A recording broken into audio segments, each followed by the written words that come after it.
Una paginetta di questo bel libro, Il leone all'atto. È Leon a interrompere ciò che sta accadendo, da lunghissimi minuti in cui entrambi all'esterno del battello, osservando lo spettacolo della laguna, tintasi magicamente di rosa e azzurro al tramonto, come se da lì a poco dovesse divenire scenografia di un chissà quale spettacolo, anziché la mera rappresentazione scenografica della natura, in tutta la sua intensità e semplicità. Domani mattina farò un giretto per Venezia, prima di andare in aeroporto. E tu? Io domani porto in giro una delegazione che poi parteciperà a un meeting in un grande albergo della città. Capita molto spesso. Nello sbarcare l'attenzione di Leon viene richiamata dalle luci di una gelateria. Concordano sulla scelta di una bella coppa di gelato al posto della cena. La temperatura esterna è perfetta e altrettanto lo è quel tavolino rotondo di ferro in quella situazione. Entrambi sono concentrati nel consumare lentamente quel trionfo di gusti, pezzi di frutta e mandorle macinate. Concentrati anche nel mettere ordine in quel tripudio di pensieri che affollano le loro menti. Un sottofondo di musica accompagna quel loro raccontarsi. Scusate, noi dovremmo chiudere. Lei li bisbiglia accostandosi al suo viso. Beh, ha già detto dovremmo, non ha detto dobbiamo. Scoppiano in una fragorosa risata e si abbracciano. Finisco qui perché questa mattina sarà come sempre una mattinata molto importante. Parleremo di valori, di modi di vivere, di stili di vita, ma soprattutto capire cosa sta succedendo a quei ragazzi, a quelle persone che non hanno ancora capito che quando escono di casa devono avere il rispetto delle persone che incontreranno a piedi, in bicicletta, in moto, in macchina, in tutti i mezzi e in tutti i posti dove andranno. Il problema è che anche ieri parlavo con i miei ospiti che adesso vi presenterò, io vedo questi ragazzini, 20, 25, correre come pazzi, non c'è niente da fare, non c'è niente da fare. E più di 200 all'ora, su strade del Montello, parlo perciò pericolosissime, i quali se ne fregano altamente, ma li vedi dal modo con cui, a parte che sono frecce, ma vedi quando passano come sono intenti a correre. Ecco, il loro obiettivo è vedere chi è più forte, se è la strada, la velocità o loro. Ne parleremo questa mattina con due ospiti graditissimi. Abbiamo in presenza Mauro Favazza, che è presidente del Comitato Coordinamento Motociclisti, perciò buongiorno. Favazza, buongiorno, grazie, buongiorno. È venuto anche in presenza di essere qui. E saluto anche il dottor Marco Guidarini, che è presidente Associazioni Motociclisti Incolume. Ecco qua, lo avremo anche in presenza così capirà come funziona la televisione. Ciao, e saluto anche Franco Conte, presidente Associazione Trevisani nel Mondo. Poi chiederemo buongiorno. Anche a Conte cosa ne pensa di quello che stiamo parlando. Allora, io partirei proprio da Favazza. Ma cosa sta succedendo? Non possono dire che non sanno, che non capiscono, che veramente è più forte di loro. Ho capito, però la velocità per me è la prima causa. Sarà anche la distrazione, sarà anche il telefonino, ma io tutti i giorni, e voi lo sapete che lo dico in diretta, io trovo di queste situazioni. Prego Favazza. Allora, i problemi e gli argomenti sarebbero tantissimi, noi ne trattiamo da 15 anni, quindi con l'evoluzione poi anche della tecnologia. Sì, il telefono può centrare relativamente perché sappiamo che le macchine hanno questi grandi schermi che si allargano sempre di più, nonostante si dica poi il telefono collegato alla tecnologia distrae chi guida e la parte del cervello che è funzionale proprio alla guida viene distratta proprio da questa tecnologia. Nonostante tutto le case produttrici vedono che si vendono di più i modelli con i video grandi, con gli schermi grandi e anziché vietare la tecnologia ampliano i video e questo è un problema di distrazione per le auto. Quello che riguarda le moto, sì, abbiamo l'audio che si può associare al telefono, ma questo diciamo non è un grosso problema per le moto. Il problema delle moto è da una parte imputabile ai motociclisti di cui diceva prima, che sono quelli che vanno a fare le gare in montagna, infatti sempre più motociclisti, tra virgolette, con la testa evitano le montagne e i passi di montagna nel fine settimana, quindi ci si va magari in settimana quando sono tutti a lavoro nel giorno libero. Questa è una scelta che anche consiglio e che mi sento di condividere. Sono salito non tanto sul Montello ma su passi ben più alti. L'ultima volta 2 mesi fa sono stato superato anche in situazioni critiche in impenno da ragazzini con delle moto super potenti, ma erano ragazzini 25-30 anni, quindi in grado di connettere con la comprensione della velocità, con la comprensione del pericolo, ma la sottostima, la sottovalutazione che non erano davanti a una PlayStation, stavano giocando con la loro e soprattutto con quella di altri.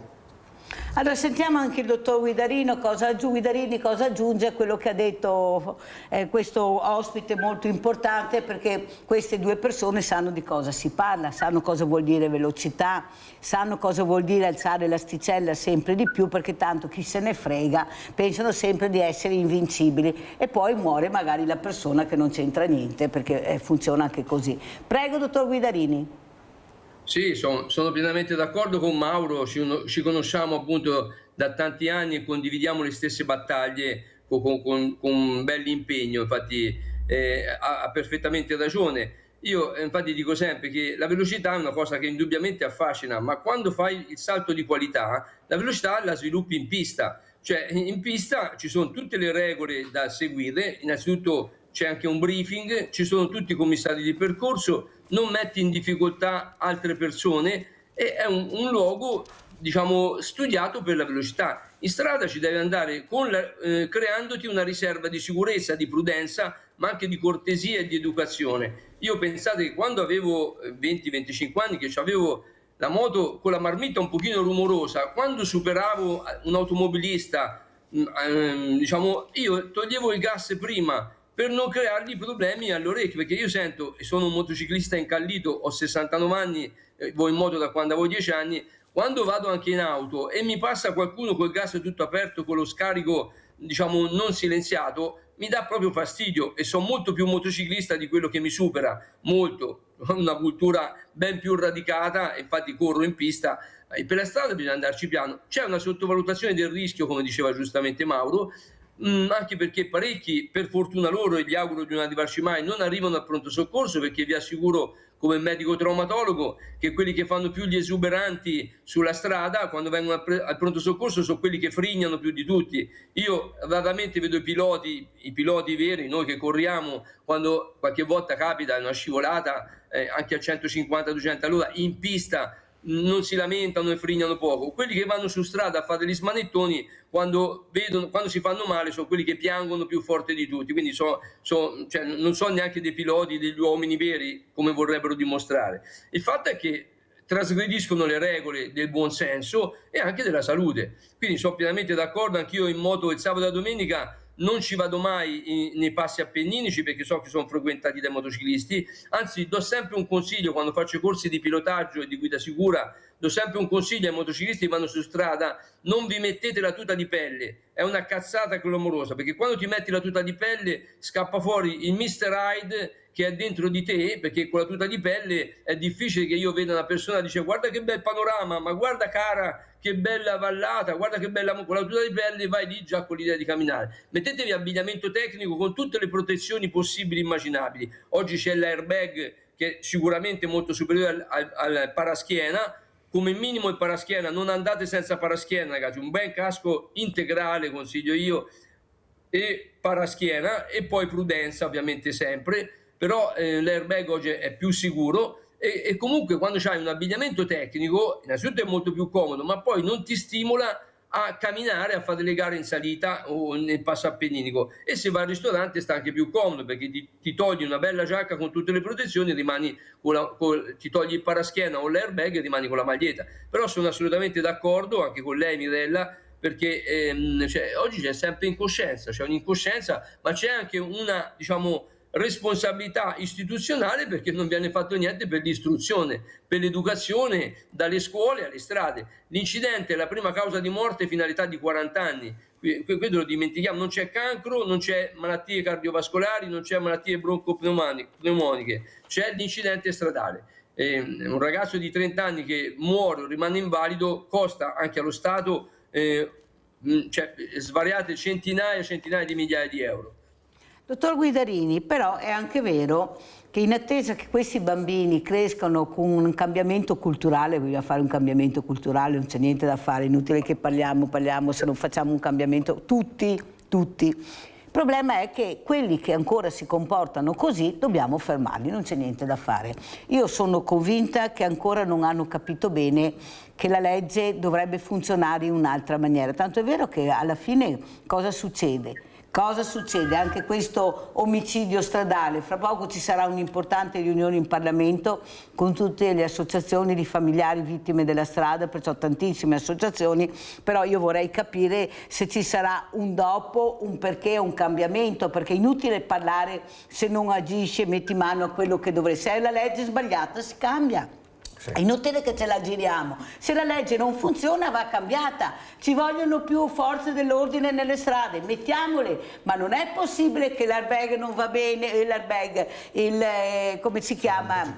Sì, esatto, quello non si può, l'altro non si può, non è obbligato. Ecco, tutti questi meccanismi che noi abbiamo grazie alla grande tecnologia, fai da te se vuoi, ma se no puoi fare anche a meno. Non può funzionare così, non può. E la politica adesso è in campagna elettorale. Io sono qui, abbiamo anche un rappresentante che poi sentiremo. Brevemente, quando ascolto i nostri politici di destra e di sinistra sulle strade, quando ascolto Salvini, mi viene, non so come mai, spiegatemelo voi, mi viene sempre in mente un film bellissimo con Robert De Niro, Taxi Driver, che diceva tutto chiacchiere e distintivo, tutto chiacchiere e distintivo. Ecco, questo mi fanno venire in mente continuamente i nostri politici, appunto sulle strade Salvini, tutto chiacchiere e distintivo, il film bellissimo di Robert De Niro, con Robert De Niro, Taxi Driver. Questo purtroppo con le chiacchiere e distintivo non si fa prevenzione, parlo da medico. La medicina ha bisogno di uno studio scientifico, tecnico e portare delle soluzioni. Sulle strade ci vogliono più pattuglie, non ci vogliono autovelox che fanno fare solo... Allora, qualche volta fanno anche prevenzione, ma chi conosce la strada nel momento dell'autovelox rallenta e poi spara la moto a 200. Quindi ci vogliono pattuglie che si muovono e che guardano l'alcol test. L'autovelox non controlla l'alcol test. A me quando mi fermano la polizia stradale o i carabinieri la sera, a me piace anche la sera uscire tante volte con gli amici, mi fanno l'alcol test, io sono contento. Si stupirono tempo fa a Firenze dei poliziotti, mi fecero l'alcol test da 0. E mi dice, ma è zero. Mi dice, guardi, agente, io sono contento che lei mi faccia i controlli, perché io voglio sapere che le persone che io incrocio di notte siano sotto il grado di alcolemia, diciamo, che non provoca rischi, perché se mi vengono addosso uno scontro frontale anche a 80 km/h si muore tutte e due o tutte e quattro se siamo in auto. Quindi ci vogliono più controlli, più polizia, più carabinieri, anche polizia locale, e meno autovelox. Io sono stato in Austria, in Svizzera, anche quest'estate, strade bellissime senza guardrail, con il minimo, cioè proprio quasi zero ostacoli fissi, ma però ci sono pochi autovelox e più controlli per le strade. E così, ma infatti la prevenzione la fanno loro, seriamente, non come la pagliacciata che è in Italia. Noi abbiamo, ecco, mi riferisco alla sala operatoria, visto che sono un medico, un traumatologo, un chirurgo.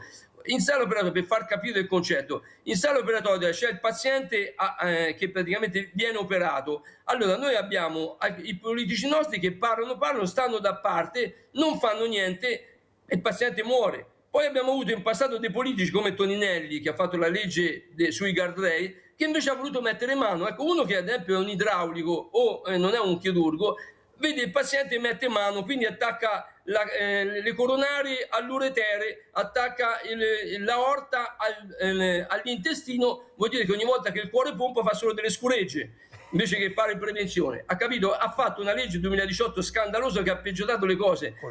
Non si possono mettere i guardrail senza protezione salva motociclisti. Quindi è come uno che non è un medico, non è un chirurgo, in sala operatoria mette mano sul paziente, attacca l'aorta al buco del culo, scusate il termine perché sono incazzato. È proprio arrabbiato il dottor Guidarini, ma è così, ma bisogna un certo momento... Questa è stata la legge Toninelli 2019. Salvini potrebbe avere un'occasione meravigliosa collaborando con Mauro Favazza, con Marco Guidarini, con tutte le altre associazioni che ci seguono sotto l'insegna piloti e bikers contro i guardrail killer, è la maglietta che c'ha Mauro adesso. Potrebbe Salvini fare una cosa intelligente, è una cosa difficile fare una cosa intelligente oggigiorno, e potrebbe benissimo appoggiare, come hanno fatto in Spagna, come fanno all'estero, sentire le associazioni di motociclisti seri, esperti, per salvare migliaia di vite. Non lo fanno, non gliene frega niente, hanno solo presunzione e quindi fanno solo chiacchiere del distintivo, quindi attaccano la orta al buco del culo e fanno solo scuregge. Scusate il termine ancora, però questo purtroppo mi dispiace, perché i morti saranno destinati ad aumentare sulle strade italiane, in macchina e in moto, perché noi si fa delle chiacchiere e distintivo. I nostri politici non sono incompetenti e oltretutto non si collaborano, non si confrontano con persone esperte che vanno in moto da 30-40 anni e vanno in modo serio, corretto. Lo dimostra il fatto, io ho 69 anni, anche Mauro è un ragazzo maturo, e con le strade che ci sono oggi, se non sei maturo non ci arrivi all'età adulta, perché è una selezione naturale purtroppo. Quindi i ragazzi di 20-25 anni sappiano che se non imparano a guidare bene, con tutte le regole di controllo, ma anche di rispetto verso gli altri, difficilmente arriveranno alla pensione. Io gli auguro tutto il bene del mondo, ma difficilmente arriveranno alla pensione, perché non è un caso. Di tutti i giorni, tutti i lunedì sui giornali si legge di 3, 4, 5 morti, neanche in guerra succedono queste cose, e parlo da medico, da traumatologo. Grazie dottor Guidarini, volevo sentire anche cosa ne pensa il presidente Franco Conte, cosa dicono questi trevisani nel mondo quando arrivano in Italia, visto che fanno dei percorsi anche diversi, modi anche di vivere in maniera diversa, stili di vita diversi. Prego presidente, dopo aver sentito cosa ne pensa? Beh, io parlo da non conoscitore della situazione, perché ho sentito i due interventi precedenti che da un punto di vista tecnico sono molto precisi. Io posso parlare solo da utente della strada e purtroppo vedo più volte, anche quando si percorrono i centri abitati, i ragazzi, i motorini più che le grandi moto, dove il problema molto spesso è quello della velocità. Anche nei motorini io vedo molta imprudenza, molta spericolatezza, perché le impennate in centro abitato magari a 70-80 km all'ora effettivamente creano delle situazioni di rischio, non tanto per chi le fa, ma anche per le altre persone che circolano sulla strada e che hanno il diritto di poter circolare in sicurezza e in garanzia. Ecco, credo che ci sia su questo, soprattutto per i più giovani che usano i motorini, un problema di educazione stradale, ma anche di educazione rispetto della vita propria e della vita degli altri. Credo che su questo ci siano degli strumenti, perché nelle scuole, io vengo dal mondo della scuola, ho fatto un insegnante da giovane, ecco, nelle scuole sono previste questi interventi di educazione stradale, ci sono delle ore dedicate all'interno del pacchetto ore della cosiddetta educazione civica. Uno degli argomenti, uno dei temi da affrontare è proprio quello dell'educazione stradale e dell'educazione alla sicurezza.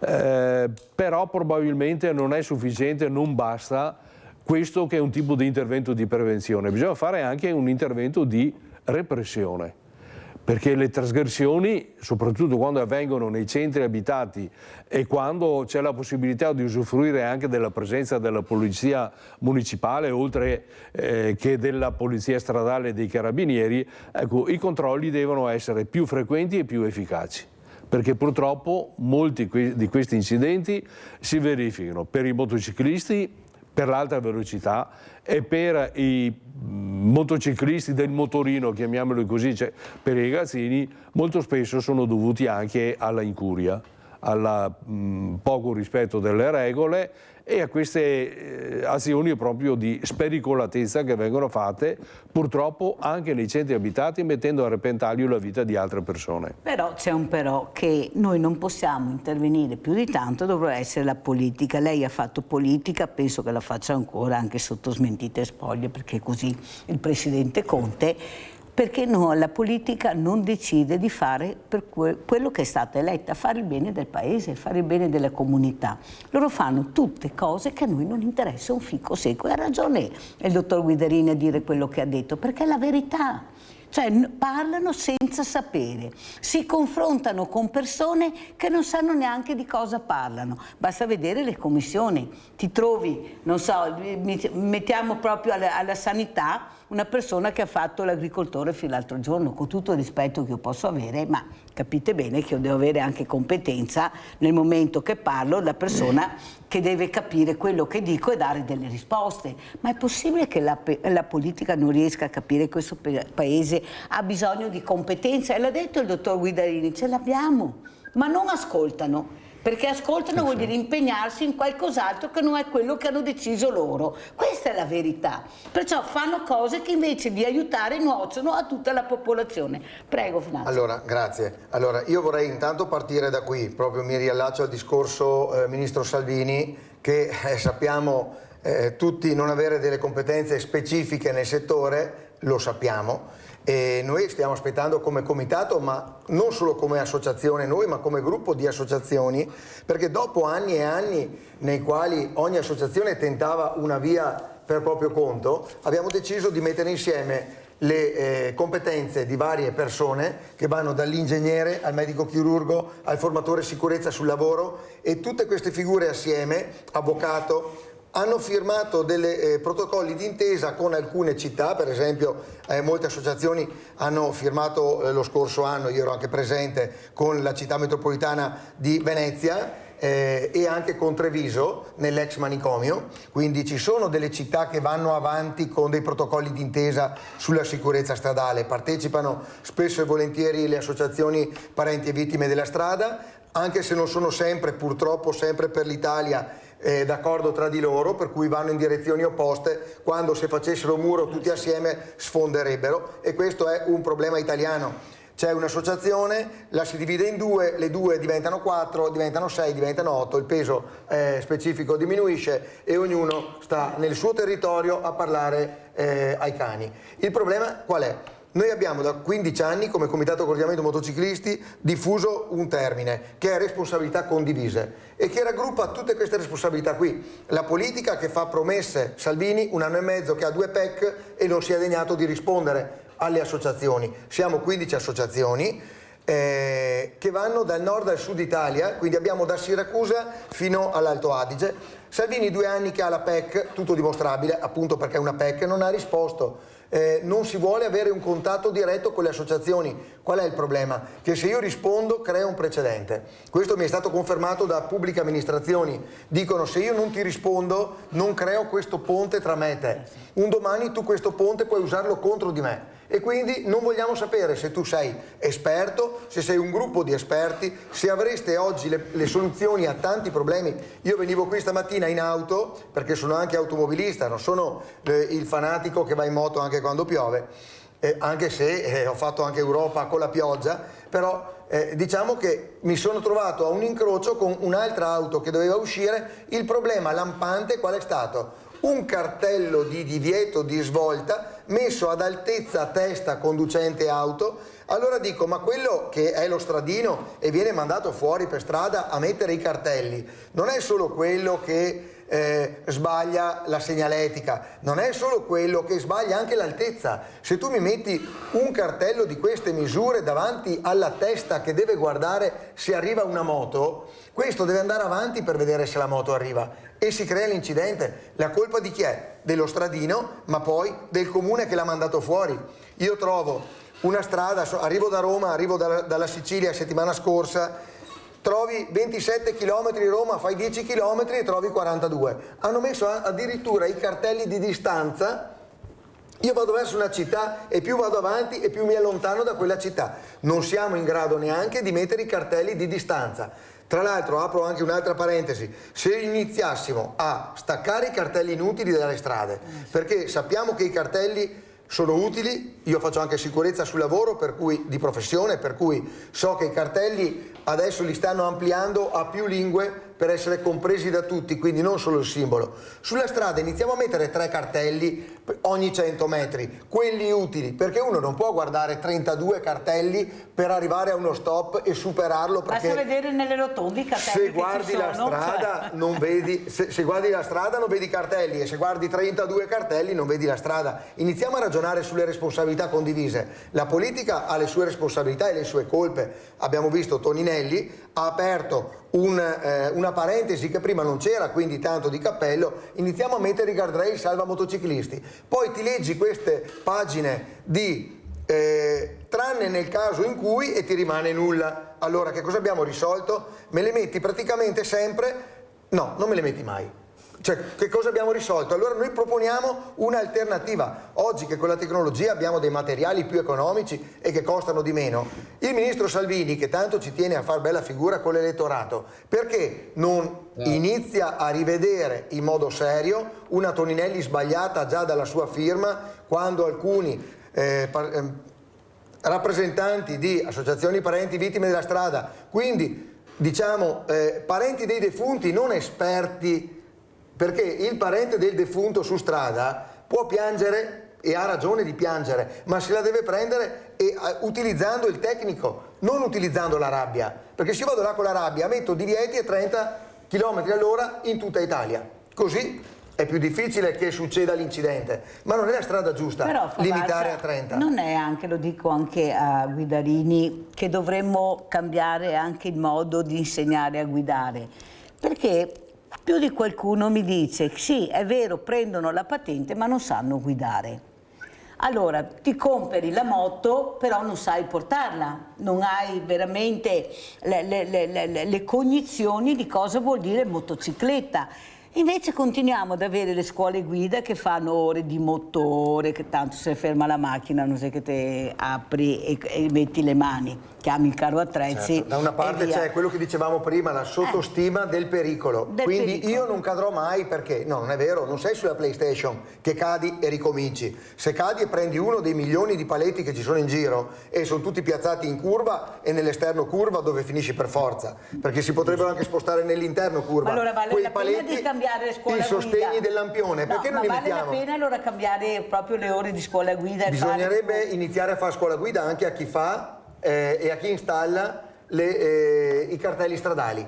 Facciamo scuola Quindi guida. dobbiamo iniziare già da chi va in moto, ma anche creare le strutture possibili, perché uno può sbagliare una curva, può anche andare più veloce, in quel caso si fa una multa, ma non è che perché va più veloce di quanto dovrebbe allora deve morire. Quindi il palo non mettiamoglielo proprio dove, eppure vediamo tante rotonde che in mezzo hanno, non so, Montecchio Maggiore ha un'antenna telefonica in rotonda, no? Voglio dire, ma chi studia queste strutture, queste infrastrutture qui, non pensa che uno che per qualche motivo va dritto in rotonda prende un palo che è di 1,5 metri di diametro? Sì. Cioè le rotonde lasciamole libere, mettiamoci i fiori, non mettiamo una piramide in pietra.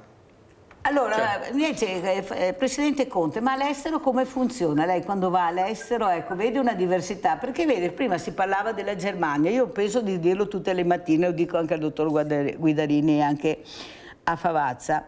Ho questa mia amica che ha perso un figlio, ecco, un incidente stradale, e dice, da noi, guarda lei, non si vedono. E noi, scusa, i autovelox non si vedono, sono nascosti. C'è nessun problema, sbagli, ti arriva la multa a casa e la paghi, non c'è niente da fare. Qui hanno fatto di tutto e di più. Limite di velocità, noi li rispettiamo. Ah, ma allora, ma quando vengono in Italia, avanti con questa storia qua. Però c'è un modo, c'è una cultura diversa di rapportarsi sulla strada, non c'è niente da fare. Siamo noi che siamo veramente degli zingari nel vero senso della parola, non tutti, ma una grande parte. È inutile che me la raccontino, perché chi se ne frega. Ieri uno ha sorpassato sulla doppia linea continua e naturalmente quando glielo fa il segno ti manda anche a quel paese, problemi zero. Capita. Per Mirella, perché allora ho tirato giù il finestrino e mi sono messa a dirle di tutto. Ma Sbagli e vuoi avere anche ragione, te ne freghi, doppia linea continua in curva, ma siamo fuori di testa. E poi questi personaggi sono padri di famiglia, sono fidanzati, ma pensano che hanno una famiglia a casa e che quello che veramente colpiranno magari non ce la farà, come dice il dottor Guidarini, è per bene che vada in sedia a rotelle. Cioè, ma cosa abbiamo nella testa? Perché siamo tutti così, attraversiamo, abbiamo le strisce pedonali a 2 metri, no, si attraversa dove sei, chi se ne frega delle strisce pedonali. Vedi che arriva la macchina, aspetta, non è detto che tu sei sulle strisce che ti devi buttare. Cioè, tutti hanno il loro senso di colpa, però tutti passano il cerino. Conte, all'estero è così? No, all'estero c'è una regola che vale in tutti i paesi, che è quella della velocità. C'è molta maggiore rigidità sulle trasgressioni di velocità. In Canada, ma anche in altri paesi, in Australia, la gente non corre a 100-120 all'ora in un centro abitato, perché ci sono gli autovelox e vengono ritirate le patenti. Là non c'è la prova d'appello. La patente viene ritirata e viene ritirata dopo si deve rifare l'esame per riacquisirla. Quindi c'è molta maggiore rigidità sulla velocità. Di conseguenza diminuisce il tasso degli incidenti. Ci sono delle città, delle grandi città, in cui ci sono 6 o 8 corsie sulle 2 direzioni di marcia. Quindi il traffico è notevolissimo, però non si corre. Quando io giro in macchina con qualcuno degli amici dei nostri emigranti che sono all'estero, mi stupisco che vada così piano, però va piano perché è nella sua abitudine. Noi questa abitudine in Italia non ce l'abbiamo. C'è molta meno regolamentazione invece per quanto riguarda la segnaletica. Probabilmente il fatto che ci siano meno segnali vuol dire che i segnali sono più chiari e sono più rispettati. Quindi meno regolamentazione dal punto di vista della segnaletica, molta maggiore rigidità per quanto riguarda la velocità. Credo che in queste 2 maniere, ecco, il tasso degli incidenti, che comunque ci sono anche negli altri paesi, il tasso degli incidenti però è più basso e laddove ci sono gli incidenti sono incidenti meno gravi da un punto di vista traumatico, perché la velocità sappiamo benissimo che è una delle maggiori cause della morte. E l'alcol è 0 oppure c'è una tolleranza? 0.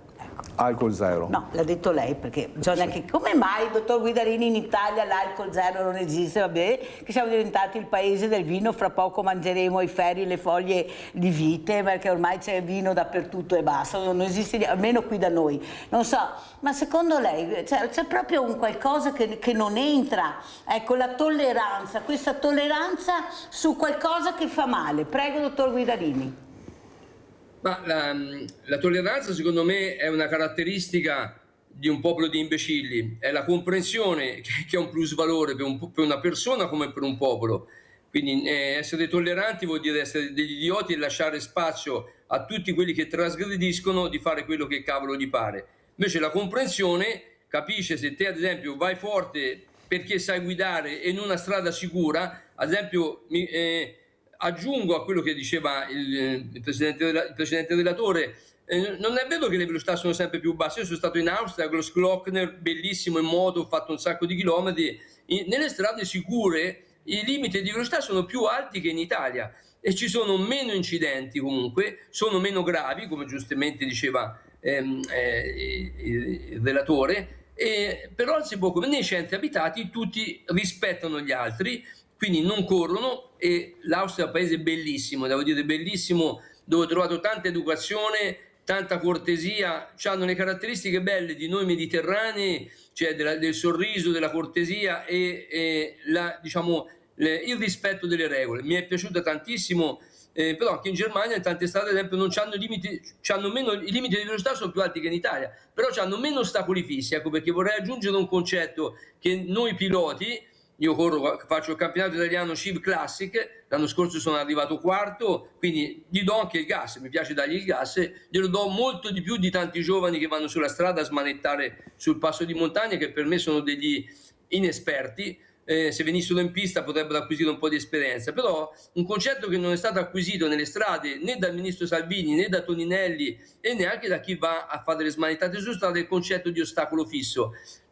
Cosa che in pista lo conosciamo da 60 anni, cioè quello è vero, la velocità è sicuramente una causa di incidente, la principale causa di incidente, ma la causa di lesione è l'impatto contro qualcosa, contro un paletto. Ad esempio, impattare contro un paletto di un guardrail senza protezione salva motociclisti. Io purtroppo nella mia professione medica ho visto morire gente a 40 km/h. 40 km/h non è una velocità supersonica, 40 km/h urtato da una macchina con un 125 o sbalzato contro il paletto del guardrail, morto sul colpo, padre di famiglia con 2 figli eccetera, e altri ragazzini. Si è bloccato Guidarini? Sì.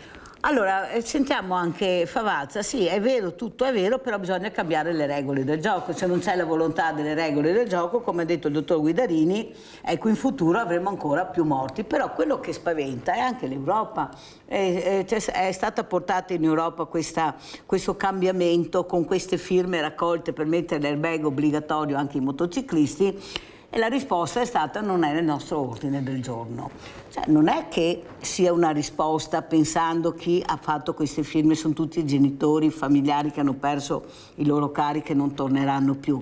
Perché c'è questa poca voglia anche a livello europeo di dare delle risposte, dei divieti proprio importanti? Allora, io dal 2017 al 2020 come presidente della mia associazione sono stato in riunioni europee sia a Bruxelles 2 volte che una volta a Praga e sono in contatto costante con le associazioni europee di motociclisti e vedo una realtà molto diversa dall'estero all'Italia, come purtroppo diciamo sempre. Poi io apro una piccola parentesi: gli stranieri, che siano polacchi, che siano svizzeri o che siano rumeni, quando vengono in Italia guidano come o peggio degli italiani, e questo è un dato di fatto, perché sanno che è un paese dove c'è l'impunità, quindi non ci sono controlli. Io faccio tanti chilometri in moto e tanti chilometri in macchina ogni anno e vedo queste cose. Io in autostrada, quando sono in macchina, viaggio a una velocità media di 130, 120, 140, non ho mai fatto i 180 perché non mi sento sicuro in macchina. Se devo andare vado più volentieri in moto che non in macchina, e lo so che è una cosa che può sembrare strana, però è così. Però mi vedo superare e spanalare da dietro da queste macchine di grossa cilindrata, targate spesso e volentieri paesi esteri, poi non sempre sono guidate da stranieri, sono intestate a ditte fittizie, e quindi si apre un mondo per il quale l'Italia è un fenomeno altro che paradisi fiscali. Però detto questo, noi abbiamo un'impunità che è data a sentire il governo da scarsità di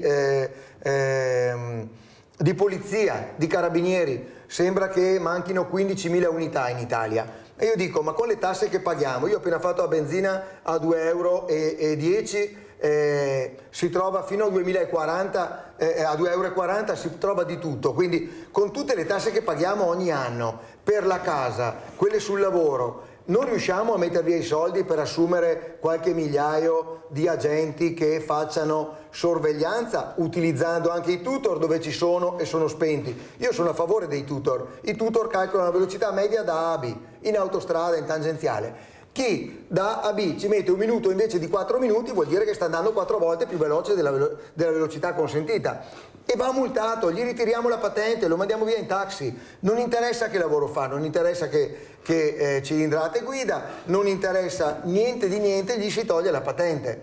Allora bisognerebbe entrare in quest'ottica qui. Uno Stato serio non continua a fare leggi per ridurre i morti, che infatti anno per anno, 2024 3.030 morti su strada. Stiamo parlando di un sistema perdente. Noi continuiamo come sul lavoro a fare norme. Ci sono 7 morti alla ThyssenKrupp, si è rifatta la sicurezza sul lavoro in Italia.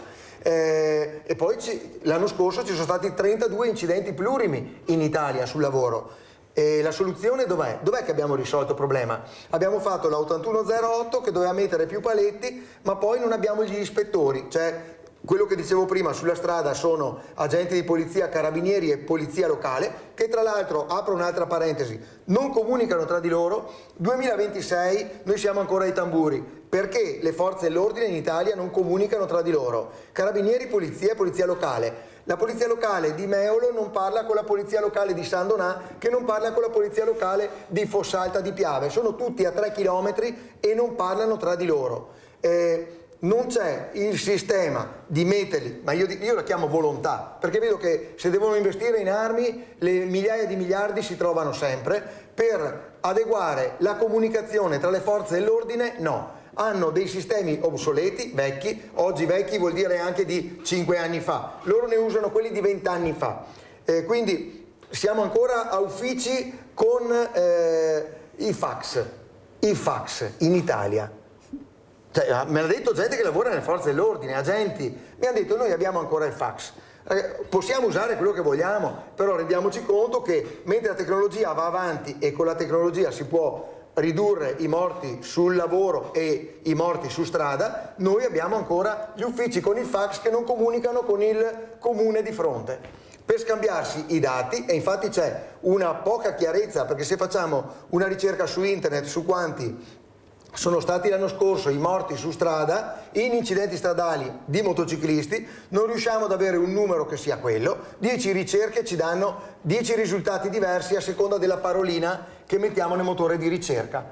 Perché? Perché non si comunica, non c'è, neanche lo Stato sa quanti sono stati nel 2025 i morti su strada, e questo secondo me è intollerante, perché se vuoi migliorare una situazione devi avere dei dati certi, come è sul lavoro. Si sa quanti sono stati l'anno scorso i morti in itinere, 267, e allora si dice bene, iniziamo a migliorare il percorso casa-lavoro. Che cosa possiamo fare? Ma devi avere prima i dati certi, non può uno dire 1000 e quell'altro dire 3000 e dire ma questi sono perché corrono, ok, come diceva Guidarini, cadono perché corrono, non muoiono perché corrono. Muoiono perché impattano contro qualcosa. Abbiamo un impatto ogni metro, abbiamo i cartelli messi a caso, sarebbe ora di toglierli e venderli a peso. I cinesi stanno cercando metalli, li vendiamo ai cinesi e con quei soldi lì chiudiamo le buche, perché si trovano delle buche incredibili in tutta Italia. Io arrivo dalla Sicilia, ho fatto la Calabria con cantieri continui da anni, sempre fermi negli stessi punti.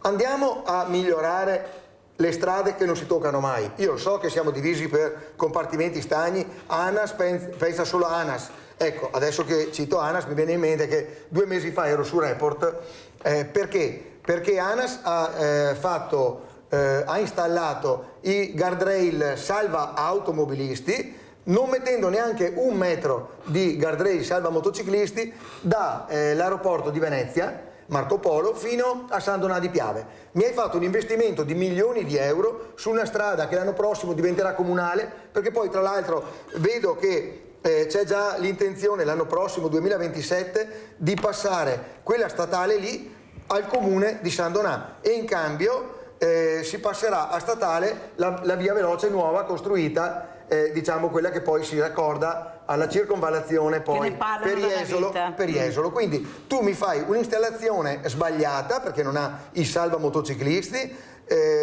Noi abbiamo mandato una PEC a ANAS e ANAS non ha risposto. Perché non mi rispondi? Siamo un'associazione riconosciuta, un gruppo di associazioni con le competenze riconosciute, e non ci rispondi. Salvini non risponde, ANAS non risponde, però sappiamo che sono velocissimi perché in 24 ore hanno alzato il telefono per dire a qualcuno e non intromettetevi, cercate di fare i fatti vostri. Questa è l'Italia oggi. Io non sono ricattabile e quindi dico quello che voglio. Mi sembra anche giusto, anche perché questi politici sono pagati da noi, lo dico tutte le mattine, fior di quattrini, perciò gli stipendi che arrivano sono pagati dalla gente che ha diritto di dire anche quello che pensa. Pubblicità.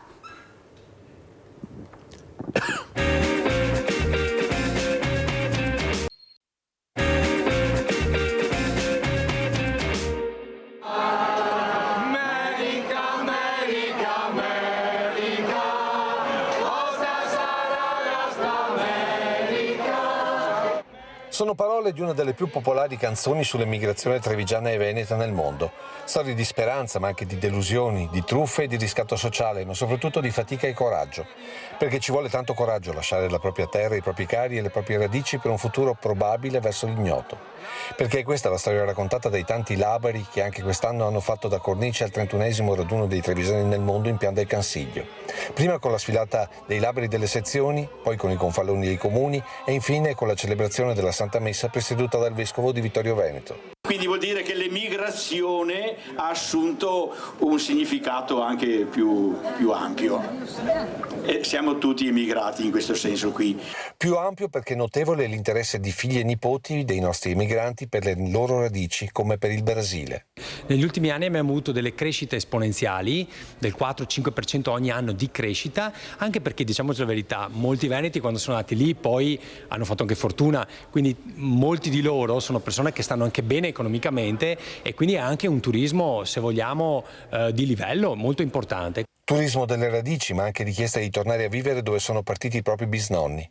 Oggi per molti comuni è un problema, ma per il Veneto sarà sempre più una risorsa. La storia dell'immigrazione è straordinaria anche perché si sviluppa tra passato, presente e futuro, ovviamente con caratteristiche diverse, però noi abbiamo una fortuna, abbiamo un tesoro di esperienza che è quella del passato che ci serve oggi per lavorare nel presente e soprattutto per programmare il futuro, dando la possibilità a coloro che vogliono tornare nei nostri paesi di metterli nella condizione di tornare. Un rientro programmato, ma soprattutto seguito e formato per un inserimento utile nel nostro tessuto economico e sociale, soprattutto dei piccoli centri, dove più forte si è subita l'emigrazione. Una gestione a guida regionale, ma con un coinvolgimento delle associazioni. A ottobre si riunirà a Venezia la consulta dei Veneti del mondo per rapportarsi con la regione, per definire i nuovi progetti, le nuove azioni, per trovare quelle strategie che siano capaci di rafforzare sempre più questo legame. Giovani trevigiani e veneti che vogliono rientrare, giovani che si mettono in gioco all'estero, un po' come i loro avi, anche se oggi il tema non è più la povertà, ma l'opportunità. Fenomeni che sono e saranno sempre più il futuro anche dei trevisani nel mondo. Io ricordavo che sono nate proprio delle sezioni nuove in Brasile, fatte soprattutto da giovani. Ecco, ci sono dei giovani che rientrano e che riescono a integrarsi molto bene. Figli di emigranti nati all'estero, sono rientrati, si sono inseriti in maniera molto positiva, molto bella nelle loro comunità, tanto da arrivare a avere anche ruoli di amministratori pubblici. Ecco, questa è la provincia di Treviso, questi sono i nostri giovani ed è il futuro anche della nostra associazione.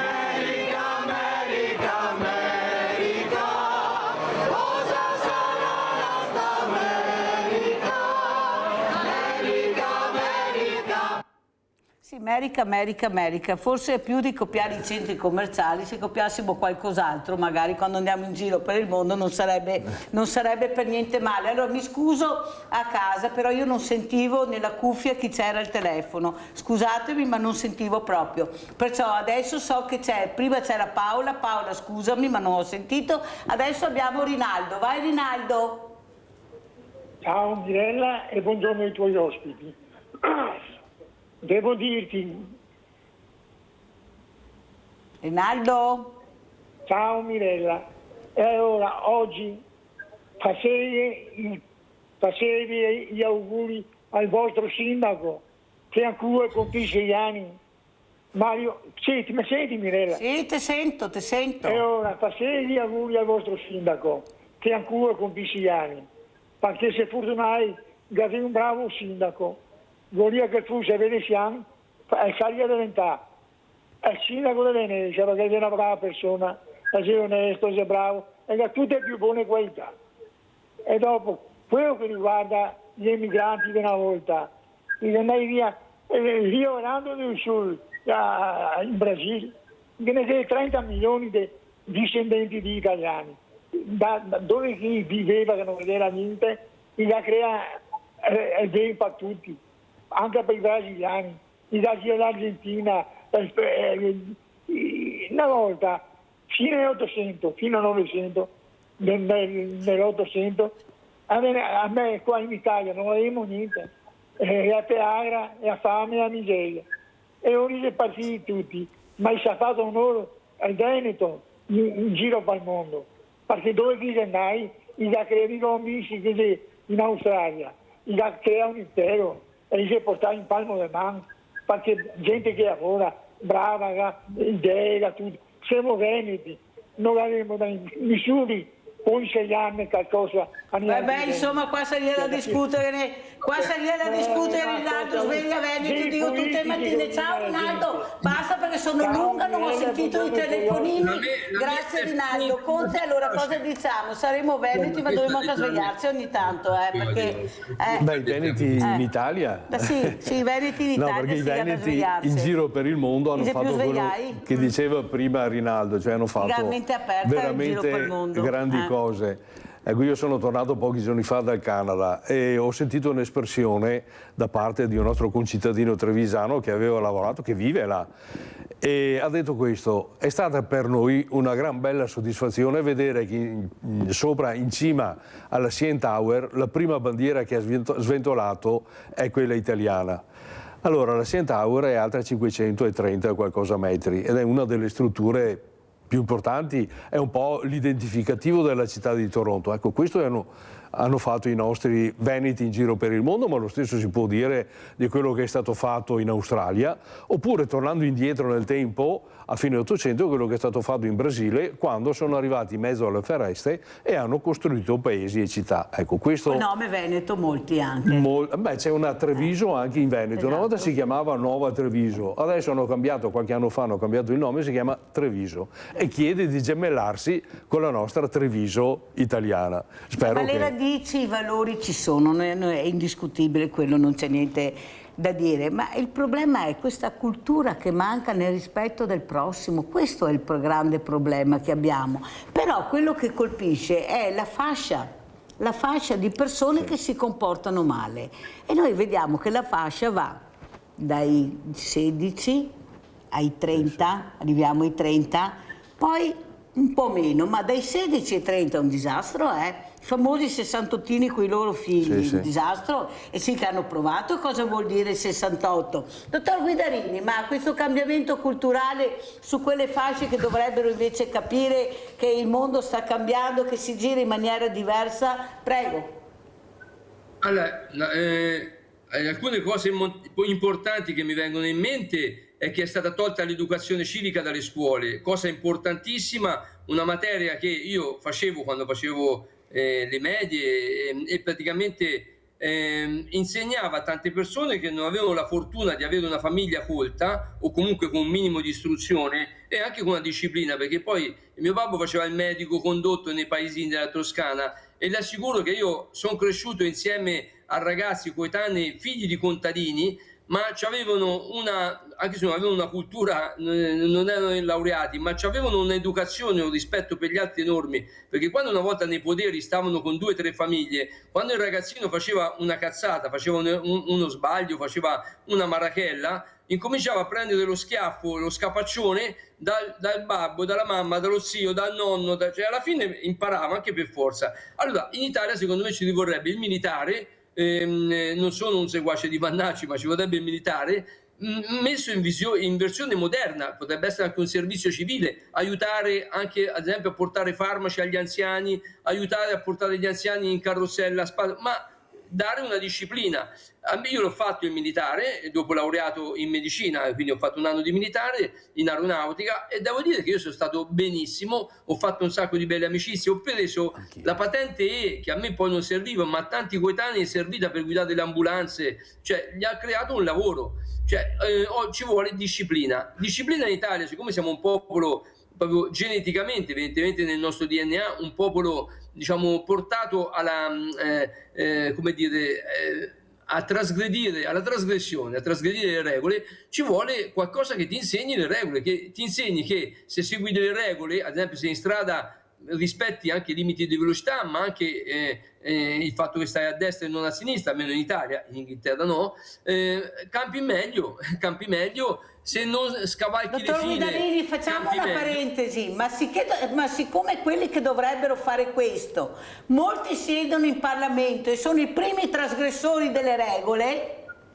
certo, lei pensi che esempio noi diamo? No, pensi che esempio noi diamo, perché questa è la verità, prego.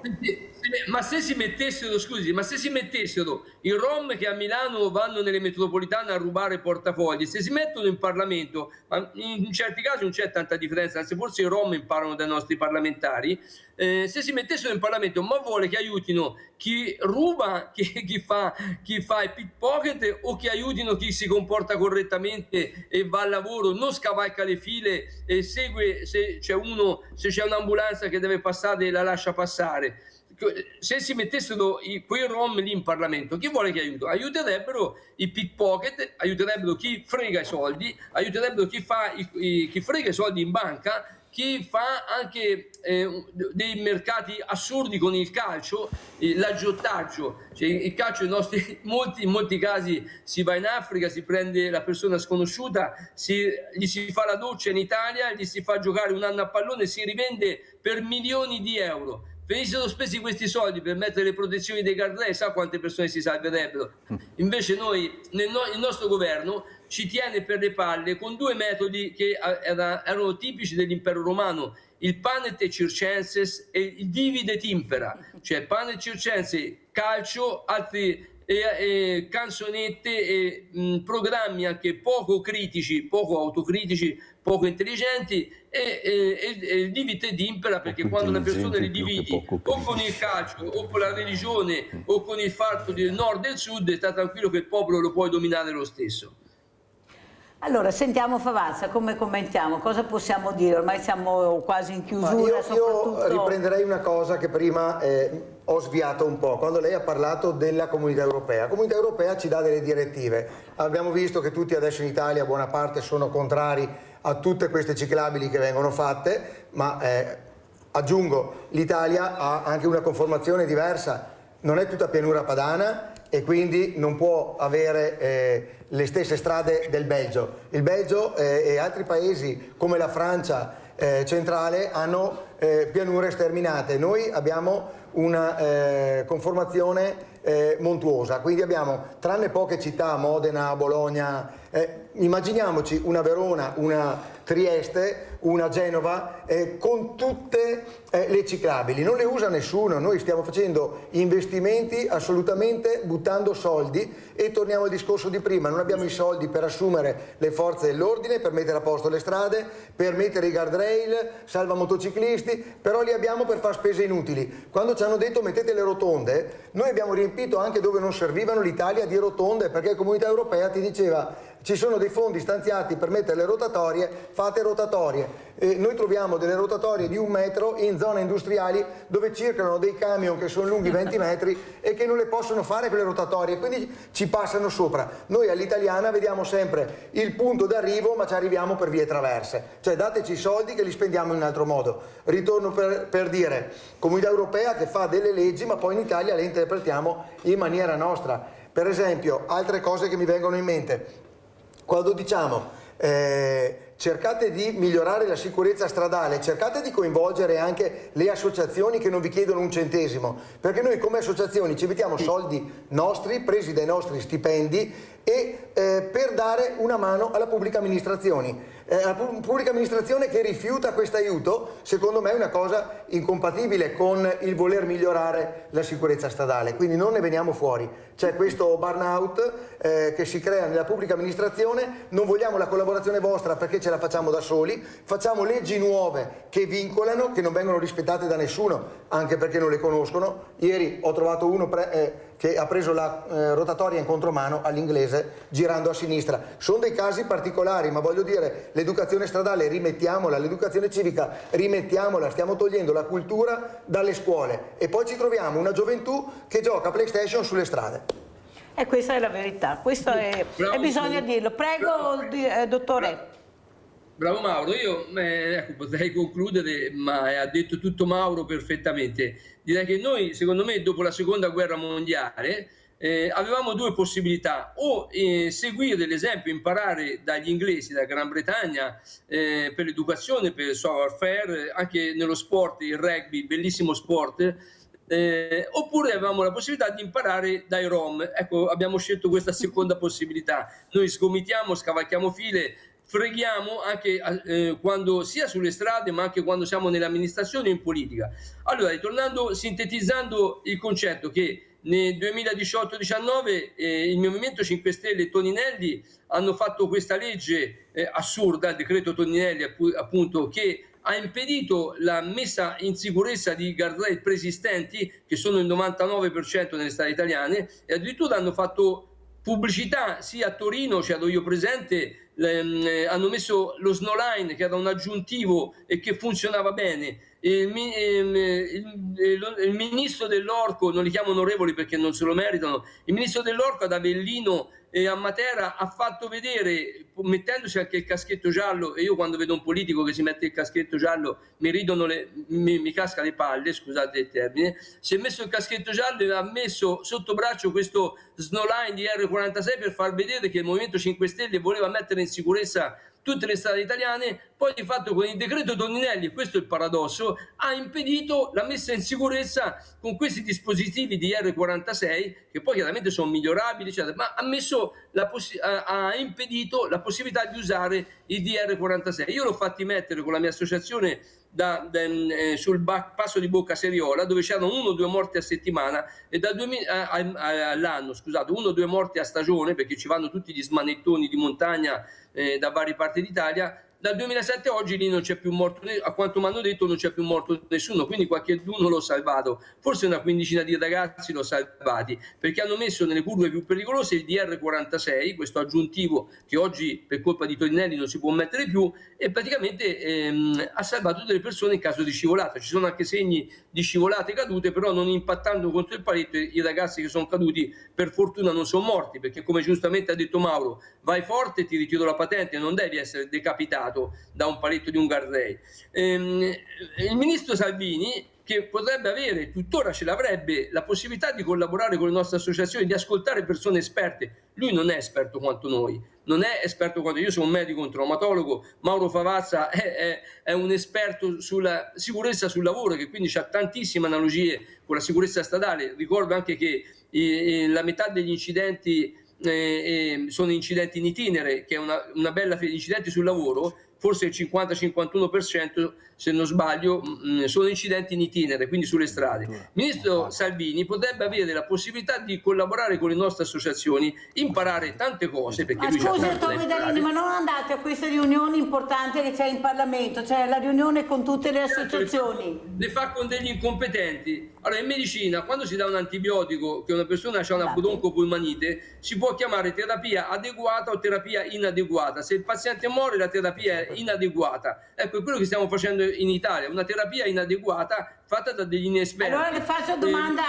devo andare avanti perché purtroppo se no non riesco. Favazza, non andate allora a questa riunione? Il dottor Guidarini è scervolato, lei cosa mi dice? No, dico che come dicevo prima non abbiamo risposte se non da piccoli comuni o grandi comuni, ma solo localmente. A livello nazionale noi abbiamo fatto, sono 3 anni che facciamo riunioni, io e anche il dottor Guidarini, con altri esperti, avvocati, ingegneri. Facciamo delle riunioni tra di noi e ogni tanto ci apriamo all'esterno. Aprirsi all'esterno in Italia cosa vuol dire? Vai a collaborare su questo settore con le associazioni parenti e vittime della strada, che sono praticamente in bisticcio continuo tra di loro, e è il motivo per cui fanno fatica ad andare avanti. Poi vengono convocate dal governo, che però non considera noi, nonostante abbiamo mandato delle PEC nelle quali voi non chiediamo siete stati invitati, non allora. siamo stati invitati. Non siamo stati invitati. Allora Conte, cosa diciamo? No, perché veramente più eppure abbiamo decine di migliaia di seguaci sulle pagine social, non è che siamo sconosciuti, ci conoscono bene, però evitano il contatto. Come ho detto all'inizio della trasmissione, si evita un contatto perché una volta che creo un ponte poi sono costretto a seguirti ancora. Conte, come chiudiamo? Allora, per quanto riguarda quest'ultimo aspetto, conoscendo un po' dal mio passato i meccanismi parlamentari, c'è un momento in cui effettivamente chi ha qualcosa da dire può essere ascoltato, le cosiddette audizioni in commissione. Normalmente, quando si discute di un determinato argomento, vengono sentite tutte le associazioni che magari da punti di vista diversi si occupano di quell'argomento, quindi mi pare una cosa grave che la vostra associazione non sia stata. Per fare gruppo noi abbiamo fatto delle riunioni web e anche in presenza, siamo andati a Roma al Palazzo delle Associazioni a fare sopra il CONI la riunione con FMI Sicurezza Stradale, è passato 1 anno e mezzo, allora anche lì non è politica ma diciamo che ci passa di fianco. FMI è Federazione Motociclistica Italiana, ci ha promesso una serie di collaborazioni sulla sicurezza stradale in Veneto, vi sentiremo, vi faremo fare. Si è bloccato tutto perché ogni volta che li sentiamo dicono sì, ma adesso non è il periodo, vediamo più avanti. Fermo perché abbiamo Daniele da Verona, se non mi cade la linea, è già un caos stamattina col centralino. Vai Daniele. Salve, buongiorno signore e suoi ospiti. Niente, intanto io premetto che parlo sempre, diciamo così, per esperienza e non per sentito dire. Avendo girato per lavoro, facevo l'autista di mezzi pesanti e quant'altro, ho girato spesso l'Europa, vari paesi e diciamo così, qua in Italia come sempre il tutto è determinato, ma non si può fare, ma perché c'è la burocrazia, ma perché ci sono i comuni, province e regioni, sta tutto un casino, ma non è così. Perché non c'è la volontà di cambiare le cose. Prendo l'esempio dell'Olanda, che a me è un paese che conosco benissimo, lì i cartelli ce ne sono rari, Garelle non ce ne sono, via di punti proprio veramente pericolosi. Perché? Perché la situazione deve essere posta al principio delle persone. Io come Stato ti istruisco, se poi tu fai, come dire, l'ignorante, non vuoi capire, fai finta di niente, sono cavoli tuoi, ti metto davanti alle responsabilità. La strada è significata da 50 all'ora, 30 all'ora in centro, strade provinciali 70, regionali 100, autostrada 130. Basta, non c'è tanto niente da sapere che uno deve avere ogni 100 metri, che gli ricorda, oh imbecille, guarda che devi fare i 50, oh imbecille devi fare i 30, cioè tu devi conoscere, siccome vai a scuola guida, studi per avere la patente, sei consapevole che questi sono i limiti per la strada che stai percorrendo, non servono tante altre cose. Proprio il discorso autovelox, cioè è inutile che qua in questo paese mettiamo 1000 autovelox che poi uno sa dove sono e poi va via i 200 all'ora, quel cavolo che vuole è passato dall'autovelox. In Irlanda non ti vengono dichiarati nessun tipo di autovelox da nessuna parte, è a rischio pericolo tuo. Infatti appena sbagli in Irlanda te lo fanno pagare severamente, perché allora c'è la deterrenza, perché se tu sai già dove è l'autovelox, che senso ha, che deterrenza è? È quando che non lo sai, che dici, cosa faccio? Faccio i 50, faccio i 100, finisci lì. Cioè, faccio quello che voglio, questa è il finale. Grazie Daniele. Saluti. Allora è meglio che andiamo nel Consiglio a vedere i trevisani nel mondo. Andiamo in Consiglio, poi andiamo da Guidarini e lo salutiamo. Andiamo in Consiglio che è meglio. Tanti non tornano, e questo è il problema. Non tornano perché all'estero, in altri paesi, trovano delle condizioni migliori di quello che è in grado di offrire l'Italia. Questo deve far riflettere tutti noi. Trevisano, non scordare quella terra tanto bella, a cui devi le tue doti di profonda umanità. E questo è il messaggio dell'edizione 2025 del Cansiglio Day, la festa che l'Associazione Trevisani nel Mondo organizza da 31 anni sulla piana del Cansiglio. Un'organizzazione che il prossimo anno compirà il mezzo secolo di vita e che mantiene saldo il legame tra chi è partito a catar fortuna e le proprie radici. Quest'anno con una novità in più, la presenza dell'ultima sezione fondata in Brasile. Noi di origine italiana che siamo in Rio Grande do Sul ci sentiamo più italiani che brasiliani. Per questo c'è chi vuole tornare dove sono le proprie radici. Resgatar le origini e anche la cultura degli italiani, perché se non fosse per gli italiani il Brasile non sarebbe il Brasile che è qui. E dobbiamo portare avanti, onorare i nostri antenati e anche fare sapere ai nostri bambini la storia dell'emigrazione, dove sono partiti i nonni e cosa hanno fatto. Raccontare il passato guardando però al futuro, come il ponte tra Treviso e l'Argentina per portare nella Marca trevisani di terza generazione, diplomati o laureati, per dare una risposta alla richiesta di tante nostre aziende. Io spesso dico la provincia di Treviso è la provincia del cercasi, perché girando per le nostre strade troviamo tanti cartelli appesi un po' dappertutto, dove si fa richiesta di personale. Ponti quindi tra stati e continenti che sono anche il primo segnale di pace, come ha ricordato Monsignor Riccardo Battocchio, vescovo di Vittorio Veneto, presiedendo la celebrazione eucaristica. I confini non siano barriere, siano dei ponti, non è sempre facile, non siamo ingenui, però ecco, fare sì che i confini diventino luoghi di incontro più che barriere di esclusione. Integrazione quindi, ma nelle regole di chi ti accoglie. Questo hanno vissuto i nostri emigranti, questo è il messaggio da un trevisano di terza generazione dal Brasile ai giovani immigrati nella Marca.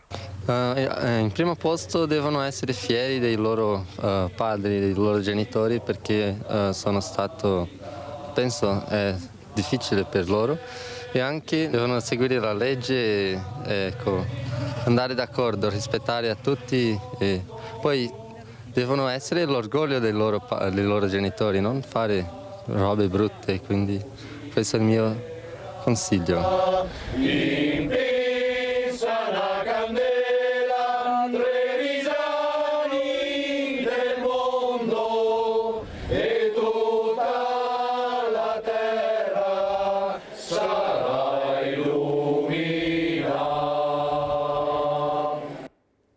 Abbiamo Maurizio da Consalve, vai Maurizio veloce che siamo in chiusura. Ciao Mirella e buongiorno ai tuoi ospiti. Allora, bisogna fare una distinzione vera e propria di migranti e migranti. Noi italiani, noi veneti, siamo i veri migranti. Perché? Perché dico questo? Perché siamo partiti con niente e siamo arrivati in tutto il mondo con niente, costruendo di tutto e di più, ok? Ecco, perché questo è il nostro gene che abbiamo. Ecco, da non confondere quei migranti che vengono qua, che non hanno niente a che spartire con i migranti nostri, perché quelli che vengono qua sono migranti economici, che è tutto diverso, ok? Ecco, che tra l'altro non vengono qua per come posso dire, per lavorare, eccetera. Vengono qua per delinquere, che è tutto diverso. Non fare di tutta un'erba un fascio, perché no, non è giusto e non è corretto. È vero, perciò non fare di tutta un'erba un fascio. Non puoi parlare in generale, perché offendi anche quelle persone che sono qua, che si sono integrate e lavorano e pagano le tasse come tutti gli altri. Non si può fare tutta un'erba un fascio. Grazie Maurizio, sai come la penso, bisogna essere corretti quando si parla, nel rispetto di tutti. Siamo partiti con rispetto questa mattina. Dottor Guidalini, prego. Sono d'accordo, perché ci sono anche tanti migranti che vengono e lavorano per 2 ore al giorno nelle piantagioni di pomodori, quindi migranti senegalesi di varie nazionalità che lavorano veramente come schiavi e vengono pagati dagli italiani 2 euro al giorno. Poi ci sono anche tanti migranti che vengono per delinquere.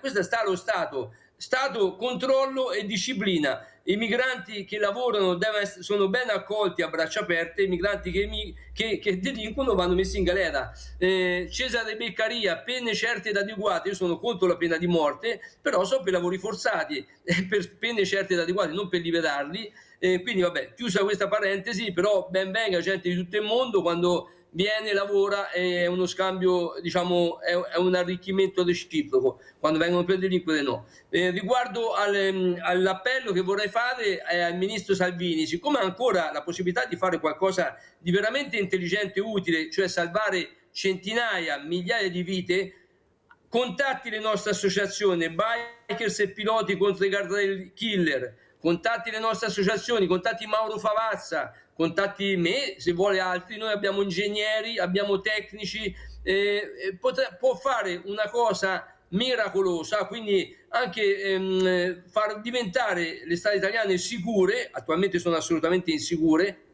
fare una cosa intelligente, e lo ricorderanno migliaia e migliaia di motociclisti come il miglior ministro delle infrastrutture che sia mai esistito in Italia. Ecco, ha questa possibilità, ministro Salvini, di diventare il miglior ministro delle infrastrutture in Italia, contattando e collaborando attivamente con le nostre associazioni. Manderemo la trasmissione, che sono sicura che qualcuno glielo dirà, perché la guardano, anche se non la guardano al mattino, la guardano al cellulare, alla sera o il giorno dopo, perciò qualcuno la guarderà e vedrà che qualche segnale, sono sicura, che arriverà. Gabriella da Mogliano, poi chiudo, veramente chiudo. Vai Gabriella. Allora, buongiorno Mirella e grazie di tutto. Volevo dirle che sta gioventù, sta nuova generazione, per dir che, vuole morire in parole povere, mi dispiace dirlo, ma se viene qui da me, che abito in periferia di Mogliano, come corrono con le moto, con le macchine, è una cosa pazzesca. Io ho chiamato i vigili, i carabinieri, passano quando non serve, perché passassero in ore di punta, e gliel'ho detto che si mettano in disparte, che non li vedano, perché se li vedono logico che dopo rallentano. Ma sta nuova generazione non c'entra aver fatto scuole, essere studiati, bisogna avere dentro il buon senso di avere rispetto dell'altro. Grazie cara Gabriella, devo chiudere perché ho straforato. Io ringrazio veramente i miei ospiti. Vediamo se Mauro Favazza vuol fare un messaggio, dare un messaggio. Sì, io seguo il messaggio di Guidarini, anche se ho poca fiducia nell'attuale ministro delle infrastrutture, perché se non ha risposto in 1 anno e mezzo, però proviamo, insomma, mandiamogli questa richiesta di collaborazione. Ma immolare quei politici, sono in campagna elettorale, sì, adesso Favazza, adesso abbiamo noi il coltello dalla parte del manico, perché sono in campagna elettorale, la poltrona rende, bisogna tenerla, e per tenerla bisogna avere i voti, i numeri, perché contano i numeri. Esatto. In Italia ci sono quasi 7 milioni tra utilizzatori di scooter e di moto, quindi 7 milioni. Conte come ci saluta, Presidente? Beh, è stata proposta qualche registrazione di edizioni passate del Consiglio, allora chiudo con l'invito domenica prossima a venire in Consiglio, dove avremo il solito tradizionale raduno di emigranti ed ex emigranti che vengono da tutto il mondo. Che bello, veramente è un momento veramente di riflessione che dovrebbe far pensare, perché questi stanno facendo far figura bella all'Italia nel mondo, mentre quelli in Italia, alcuni, non tutti, fanno fare delle figure che veramente... Noi italiani facciamo fare bella figura nel mondo, gli italiani seri. Leonardo da Vinci non era canadese o americano o giapponese, e Dante Alighieri, ma in tutto, dal Veneto, gli Alpini, prima e seconda guerra mondiale, si rivoltano nella tomba a vedere il degrado culturale che c'è attualmente in Italia. Grazie, grazie ai miei ospiti, grazie, pubblicità. Anche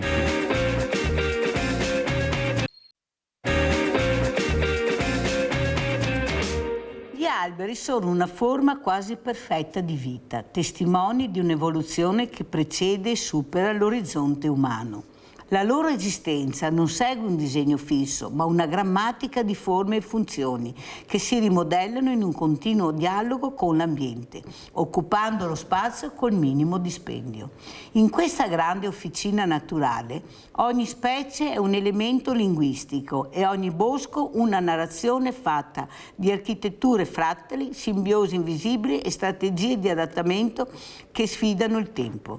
Su questo sfondo, Montecchio indaga l'impronta dell'uomo sulla natura, foreste europee ridotte a frammenti, pianure semplificate, verde urbano spesso degradato e ornamento e mutilato da pratiche miopi.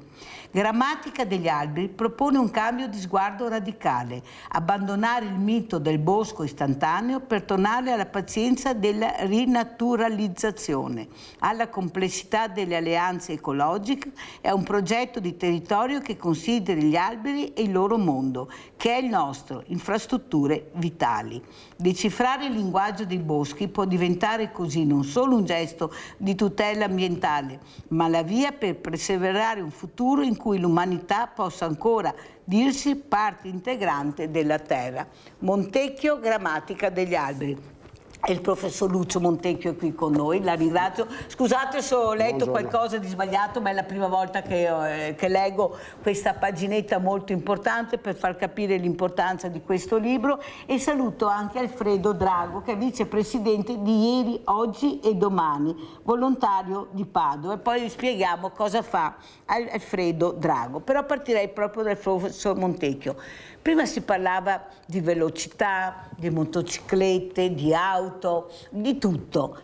Ma noi pensiamo anche alla devastazione del territorio Italia, da nord a sud, da est a ovest, fragilissimo, con grandi foreste anche, con grande possibilità di ossigeno, e non abbiamo capito niente. Abbiamo cementificato, colate di cemento, non so a chi serviranno, non sfruttiamo i porti, l'acqua, siamo circondati dall'acqua, potremo avere dei porti meravigliosi anche per questo scambio di merci, abbiamo la ferrovia, invece continuiamo, quinta, sesta, settima, chissà, prima si parlava dell'Australia 8-9 corsie, siccome noi copiamo sempre il peggio ma il meglio, forse riusciremo ad avere 9-10 corsie, non so chi correrà perché stiamo anche diminuendo, ma la mente umana, queste persone che fortunatamente hanno la fortuna di sedere in queste poltrone che dovrebbero fare il bene dell'Italia, il bene del paese, come dico tutte le mattine, che invece stanno guardando un futuro diverso, un futuro che prenderà il volo prima o poi, perché qui in terra ormai non si riesce, ma non dalle persone, dalle macchine, dalle motociclette, da tutto quello che impedisce di vivere sereni. Invece l'albero, ecco, questa forma molte volte tagliato ingiustamente, ma è la cosa più semplice, no? Ma poi ne pianto altri, di piccoli, di cosa vi lamentate? Non è la stessa cosa, qualche politico dovrebbe capire. Professor Montecchio, capire l'importanza della natura. Capire l'importanza della natura non dovremmo onestamente neanche parlarne più, dovremmo aver risolto queste cose. Cioè, i nostri nonni lo sapevano, in 2 generazioni abbiamo veramente perso la grammatica degli alberi, no? E allora bisogna rialfabetizzarci. Ho letto proprio stamattina in un quotidiano che il Veneto è la regione che sta cementificando di più in assoluto in Italia. Allora vogliamo fermarci un attimino. Cioè qua non si tratta di alberi, si tratta di ambiente dove necessariamente, logicamente ci possono essere anche degli alberi, ma l'ambiente complessivo, l'ambiente litoraneo, quello fluviale, la collina, la montagna, a me a volte fa sorridere oramai, quando vede tutti in questi social tutte le persone che si lamentano del fatto che vanno in montagna e c'è l'overtourism e c'è... ma sei tu anche, finché sei lì, anche tu ne sei parte, no? È un po' come lamentarsi del traffico finché sei fermo in coda. E quindi sì, cosa ci manca? Ci manca la pazienza, la voglia, il desiderio e il coraggio anche di concedersi del tempo che poi si rifà a quel grande capitolo del sentirsi parte di un ambiente. Adesso siamo parte di un ambiente cementificato e non siamo più parte di un ambiente naturale, questo è il punto. Siamo estraniati da una natura per quanto antropizzata e oramai siamo abituati a vivere sovrapposti in appartamenti, in un condominio. No, fermo, nei magazzini. Adesso sì, fanno i magazzini, cioè certo. Questi cubi sono magazzini, guardateli. Sì, viviamo nei magazzini, il futuro sarà vivere nel magazzino, sarà anche bello, per carità, ma è sempre un magazzino dall'esterno. Ecco, c'è questa, invece eravamo così belli, così armonici, perché questo era il nostro paese. Ma non si tratta di tornare indietro, cioè io voglio la lavatrice e la lavastoviglie, a me interessa tutte queste cose, si tratta di guardare con una prospettiva diversa, parlare di più con i giovani, che sono quelli che possono davvero cambiare con la volontà e ce l'hanno senz'altro, invece di continuare a delegare certe scelte che sono trite e ritrite e lo vediamo che sono del tutto miopi a vecchi quanto sono io, chiaramente, quindi mi ci metto dentro anch'io, nella speranza di un futuro migliore, finché il futuro è in mano a gente che ha più di 60 anni come me, dove vuoi andare? Siamo cresciuti in quella logica lì, ognuno di noi ha le sue colpe. Abbiamo Nadia in linea, poi continuiamo, vai Nadia. Ciao Mirella, buongiorno ai tuoi ospiti. Allora, stiamo parlando di strade e ambienti. Quando mi leggo sul telefono, stamattina, che la pista da bob a Cortina deve essere ancora ultimata.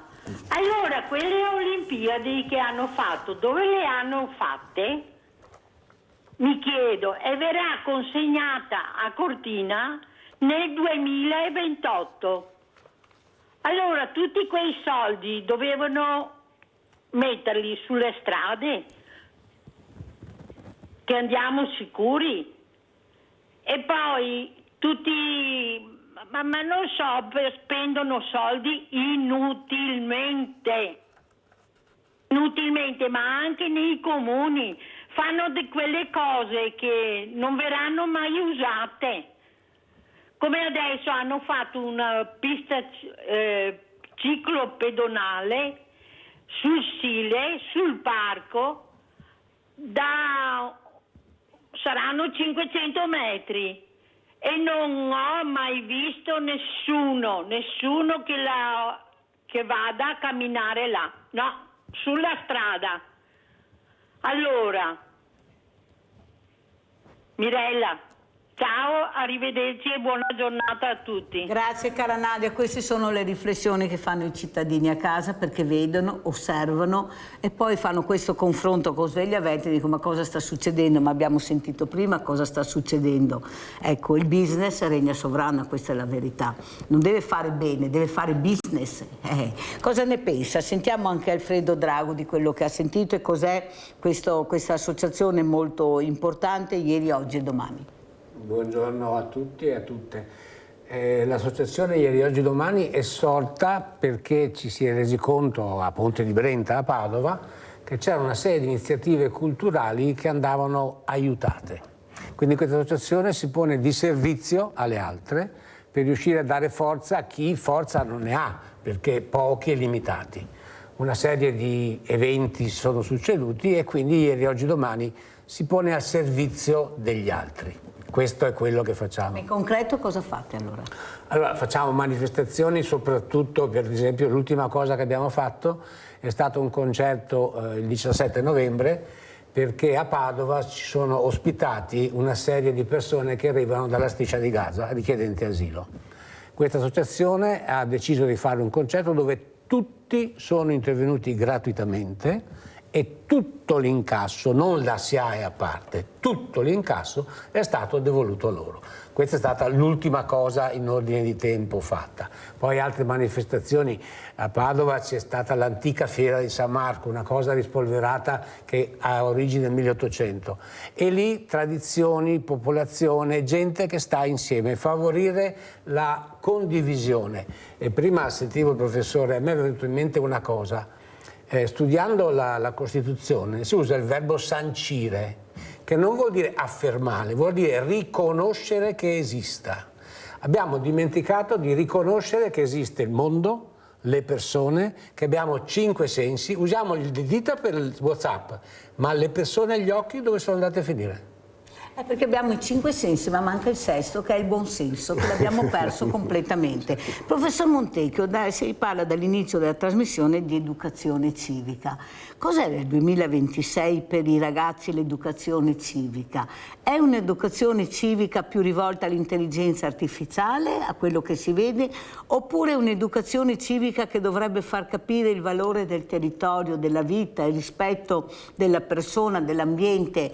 Questi ragazzi che non conoscono la natura, se tu gli chiedi che albero è non lo sanno, ma non perché loro non vogliono sapere, nessuno gliel'ha insegnato, le erbe, i fiori, non conoscono più niente, fanno confusione anche tra un pulcino, un pollo e una gallina, ma è il loro papà che non glielo spiega. Io l'ho sentito con le mie orecchie: papà cos'è quello? Ah, non lo so se è un pollo o una gallina. Pensate, se il papà dice questo, come può crescere questo bambino? Ecco, la funzione invece di una scuola invece con educazione civica corretta che riguarda l'ambiente c'è?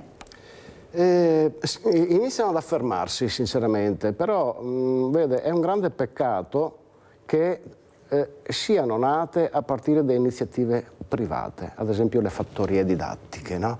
Come mai il pubblico aspetta che sia il privato che lo fa chiaramente e giustamente con un fine di mercato, di business, ci mancherebbe altro, è il suo lavoro, che qualcuno intanto vada avanti per poi cercare di simulare, copiare, fare qualcosa di diverso, se no diventa identico, ma non è detto che questo diverso sia migliore di quell'altro, perché se esiste vuol dire che sta funzionando. E quindi sì, assolutamente l'educazione civica non tanto esclusivamente legata al rispetto per l'ambiente, ma al fatto di sentirci, perché lo siamo, parte dell'ambiente. Noi siamo una delle milioni di specie che fanno parte dell'ambiente e invece abbiamo ridotto negli ultimi, dal dopoguerra sostanzialmente, ci siamo noi eletti unità di misura del pianeta, no? E quindi regniamo sovrani sull'ambiente per poi riconoscere che abbiamo fatto qualche passo falso, fare boschi, piantare alberi chiamandoli boschi, quindi il giorno dell'inaugurazione, dopo la piantagione di alberelli altri mezzo metro, diciamo abbiamo creato un nuovo bosco, scombussolando comunque quella funzione pedagogica, no? Perché piantando 4 alberelli e invitando i bambini delle elementari gli insegni che per piantare un bosco è facile, invece piantare un bosco è impossibile, tu pianti alberi nella speranza che quello possa diventare un bosco. Ma non è certo. Assolutamente no. Allora, ciao Paola. Scusami per prima, ma non avevo assolutamente sentito che eri in linea, però prima di parlare, Paola, aspetta e guarda questo servizio che faccio vedere, che so che ti interessa. Andiamo a vedere Bressa, l'assessore Bressa, alberi in regalo a Padova, proprio a Padova. Andiamo a vedere. Il Comune di Padova aderisce ad Alberi per la Pianura Veneta, l'iniziativa promossa dalla Regione Veneto con il supporto di Veneto Agricoltura per favorire l'aumento del patrimonio arboreo e la diffusione di alberi e arbusti autoctoni nella Pianura Veneta. Bella collaborazione, possiamo tutti insieme aumentare il numero di alberi in città. Si può scegliere tra alberi di primaria grandezza come querce, tigli, bagolari, alberi un po' più piccoli come possono essere carpini, frassini, aceri campestri o anche cespugli. La cosa interessante è che però tutti, facendo richiesta sul sito, potranno dopo il 30 settembre, che è il termine entro il quale fare richiesta, venire presso la nostra giardineria comunale dove avremo tutti questi alberi e organizzeremo delle giornate di consegna anche per celebrare insieme questa progettualità condivisa per aumentare il numero di alberi. Gratuitamente potranno essere richieste un massimo di 10 piante da mettere a dimora in spazi verdi privati idonei, in modo da contribuire anche alla qualità ambientale, alla biodiversità e alla mitigazione degli effetti dei cambiamenti climatici. Le prenotazioni possono essere effettuate online al sito www.alberinpianura.it fino al 30 settembre prossimo. Sul sito ci sono le istruzioni per come individuare l'albero più adatto rispetto allo spazio che abbiamo a disposizione. Quindi non esageriamo, prendiamo gli alberi di cui abbiamo realmente bisogno e che sono adatti agli spazi che abbiamo, perché questo è l'unico modo per far sì che attecchiscano bene, crescano altrettanto bene e solo così possono dare quei servizi che sono importanti per tutti noi. Abbiamo Paola, ma non è la Paola che pensavo io, è un'altra Paola. Prego Paola. Sì, comunque, ciao Mirella, sempre Paola da Padova. Sì che sei tu, perché mi hanno detto che non sei tu, sì, che ti sta a cuore gli alberi, sì che sei tu. Ciao Paola. Allora, buongiorno anche ai tuoi ospiti. Pensavo che mi volevi un po' di bene, ma dopo che ti mi hai fatto mangiare quest'ultimo pezzettino di fegato ho dei dubbi. Vai Paola. Allora, intanto, cioè per piantare gli alberi, forse il signor Bressa spiegate che vuole il terreno, e se il terreno è coperto tutto da cemento, gli alberi non si possono impiantare, punto primo, per due motivi. Uno, perché ha dato la possibilità in questi anni, chi aveva una villetta con un po' di giardino ha venduto e ha dato permesso di far costruire da rete a rete grattacieli di 8 piani. Ormai sembra di essere in zona industriale. Punto secondo, ci vuol far credere, signor Bressa, e non solo lui purtroppo, che un albero appena impiantato dalle dimensioni più o meno di uno stuzzicadente ha la stessa funzione di ossigeno, di ombra e di anticalore di un albero centenario, perché a Padova solo per il Trane sono stati tagliati oltre 10.000, non c'è più un albero a Padova. In più le coperture di cemento sono diventate mostruose, quindi impiantare dei stuzzicadenti a 8, 10, 9 chilometri da dove li ha tolti, a proposito di bigolari, solo su un punto ne ha tolti 40 per allargare un ponte sempre di asfalto e di cemento. Ma quello che è più grave, credo che noi cittadini, non lo so dove siamo con la testa, perché non ci rendiamo conto di questo disastro ambientale che è un disastro contro la vita. E, professore, grazie mille per il suo sicuramente meraviglioso libro, però posso dissentire da una cosa, che la nostra generazione, cioè no, io sono più vecchia di lei e anche della Mirella eccetera, però perlomeno la mia, non bisogna farghe di tutto un'erba un fascio, perché fin da giovanissimi abbiamo, io e altre persone, lottato con le unghie e con i denti con risultati praticamente nulli, perché il numero in effetti è residuo, per far capire che l'albero è vita. quindi non tutti siamo cresciuti con l'adorare il cemento, ecco, purtroppo eravamo in pochi, inascoltati, e questi sono i risultati. Grazie infinite per l'opportunità. Un'ultima cosa, se mi permetti, Mirella, anche questo generalizzare, cioè io credo che i sindaci che fanno queste distruzioni dell'ambiente dovrebbero rendere conto, se non sotto processo, ma quasi, perché generalizzare tutti sono così vuol dire che nessuno è così, persona per persona, perché sono sindaci bravi e sindaci che distruggono l'ambiente. Grazie infinite e buona giornata. Grazie cara Paola, grazie. Prego professor Montecchio, a lei l'ardua risposta. Le ardue risposte. Sarò sintetico. Prima cosa che mi urge, sì, assolutamente ho generalizzato, signora, anch'io faccio parte di quella generazione che è passata attraverso i vari movimenti ambientalisti, però come lei ha sottolineato abbiamo prodotto davvero poco. Ieri sera ho fatto un incontro con un gruppo molto ampio di persone a parlare di ambiente e di alberi e di necessità e di futuro, e le posso assicurare che quasi tutti avevano meno di 30 anni, quindi una sensibilità attualmente esiste. C'erano molte meno persone, forse perché poco dopo ci sarebbe stata la partita dei mondiali, questo non lo so. In merito all'iniziativa che abbiamo visto nel servizio, secondo me è un'iniziativa assolutamente meritoria. Certo è che ed è diffusa in molti comuni, ci mancherebbe, perché è un'iniziativa regionale, quindi l'idea di mettere a disposizione alberi di specie diverse ai cittadini che possono nel loro privato, quindi non nel verde pubblico ma nel verde privato, mettere a dimora degli alberi, secondo me è molto buona. Resta il fatto che bisognerebbe dare il libretto di istruzione a chi pensa di avere lo spazio per l'albero, magari non ce l'ha, magari sceglie l'albero in funzione delle caratteristiche morfologiche, non del suolo. Il suolo è fondamentale, di quanto piove, di quanto profonda è l'acqua di falda, quindi sicuramente un'iniziativa molto buona, però che secondo me dovrebbe prevedere, forse è prevista perché io non sono di Padova, anche se ci lavoro, un kit di pronto uso per quell'alberello, perché piantare un albero giovane non significa che quell'albero ce la farà a diventare grande se non gli dai l'acqua e se non viene piantato in modo adeguato, non viene curato in modo adeguato. Molto spesso curarlo in modo adeguato significa ad esempio non potarlo.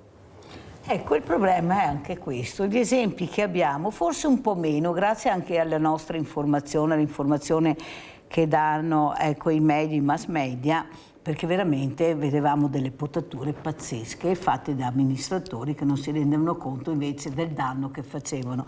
Però più la colpa dell'amministratore, c'è qualcuno che è pagato e che dovrebbe sapere questo e dire così la potatura non va fatta? Perché sì, si dà la colpa all'amministratore, ma l'amministratore si fida anche della squadra che ha a disposizione, di quella che ha vinto il bando.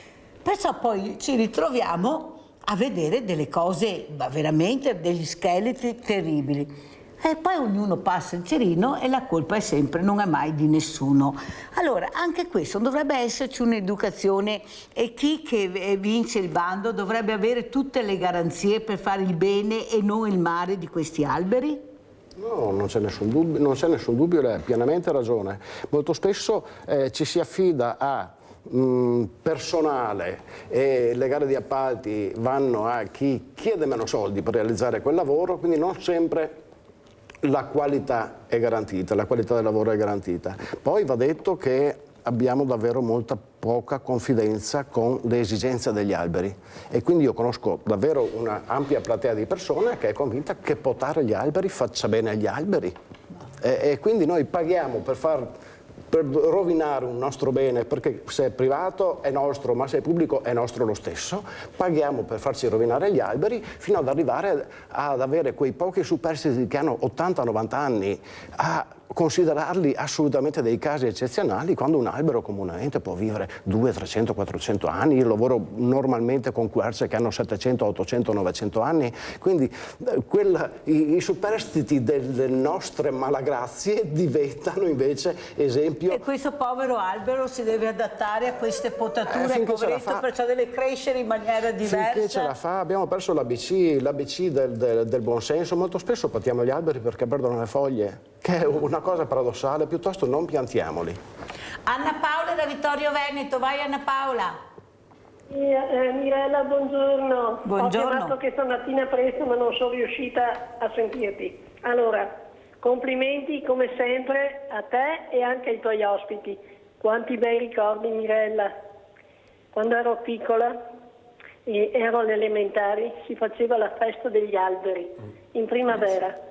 Si partiva con la nostra maestra e si arrivava sul colle di Roanza a Belluno. Sto parlando di Belluno, perché adesso sono a Vittorio, ma allora ero a Belluno. Si andava sul colle di Roanza, che è sotto il Monte Serva, e là trovavamo il camion con la forestale e un camion tutto pieno di piccoli pini da piantare.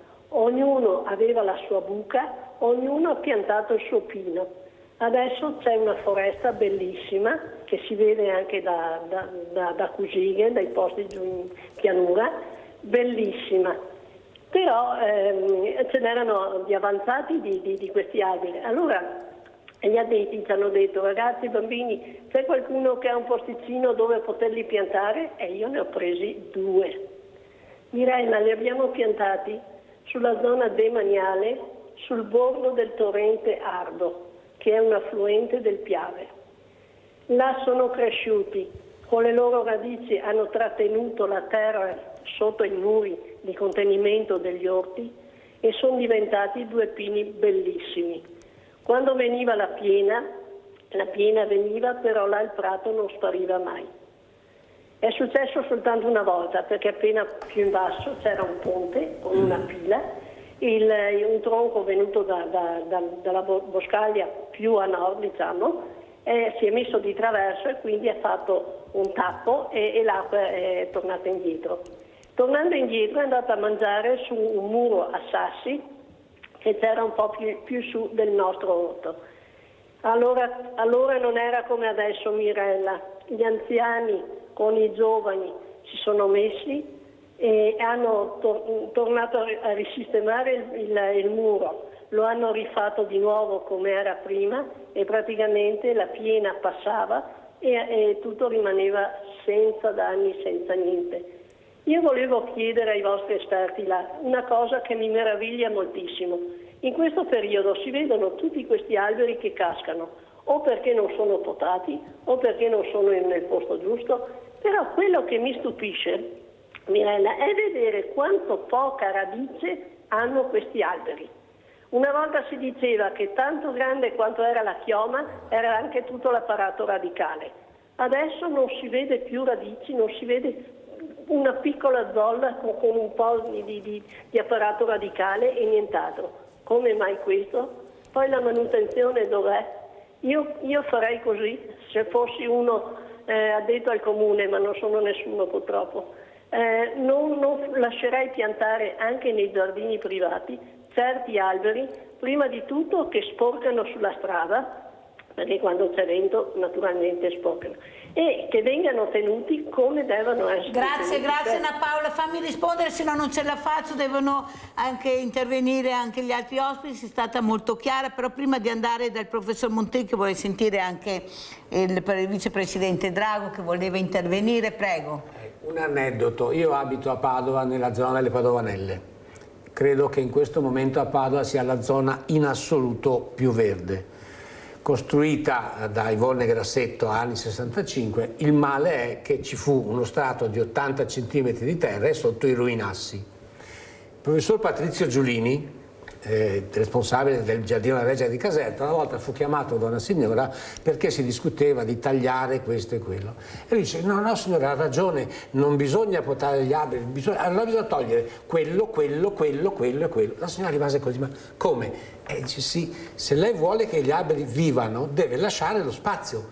Quindi allora Sì, vabbè, e si ritirò in buon ordine. L'ignoranza è una cattiva consigliera e figlia dell'ignoranza è la paura.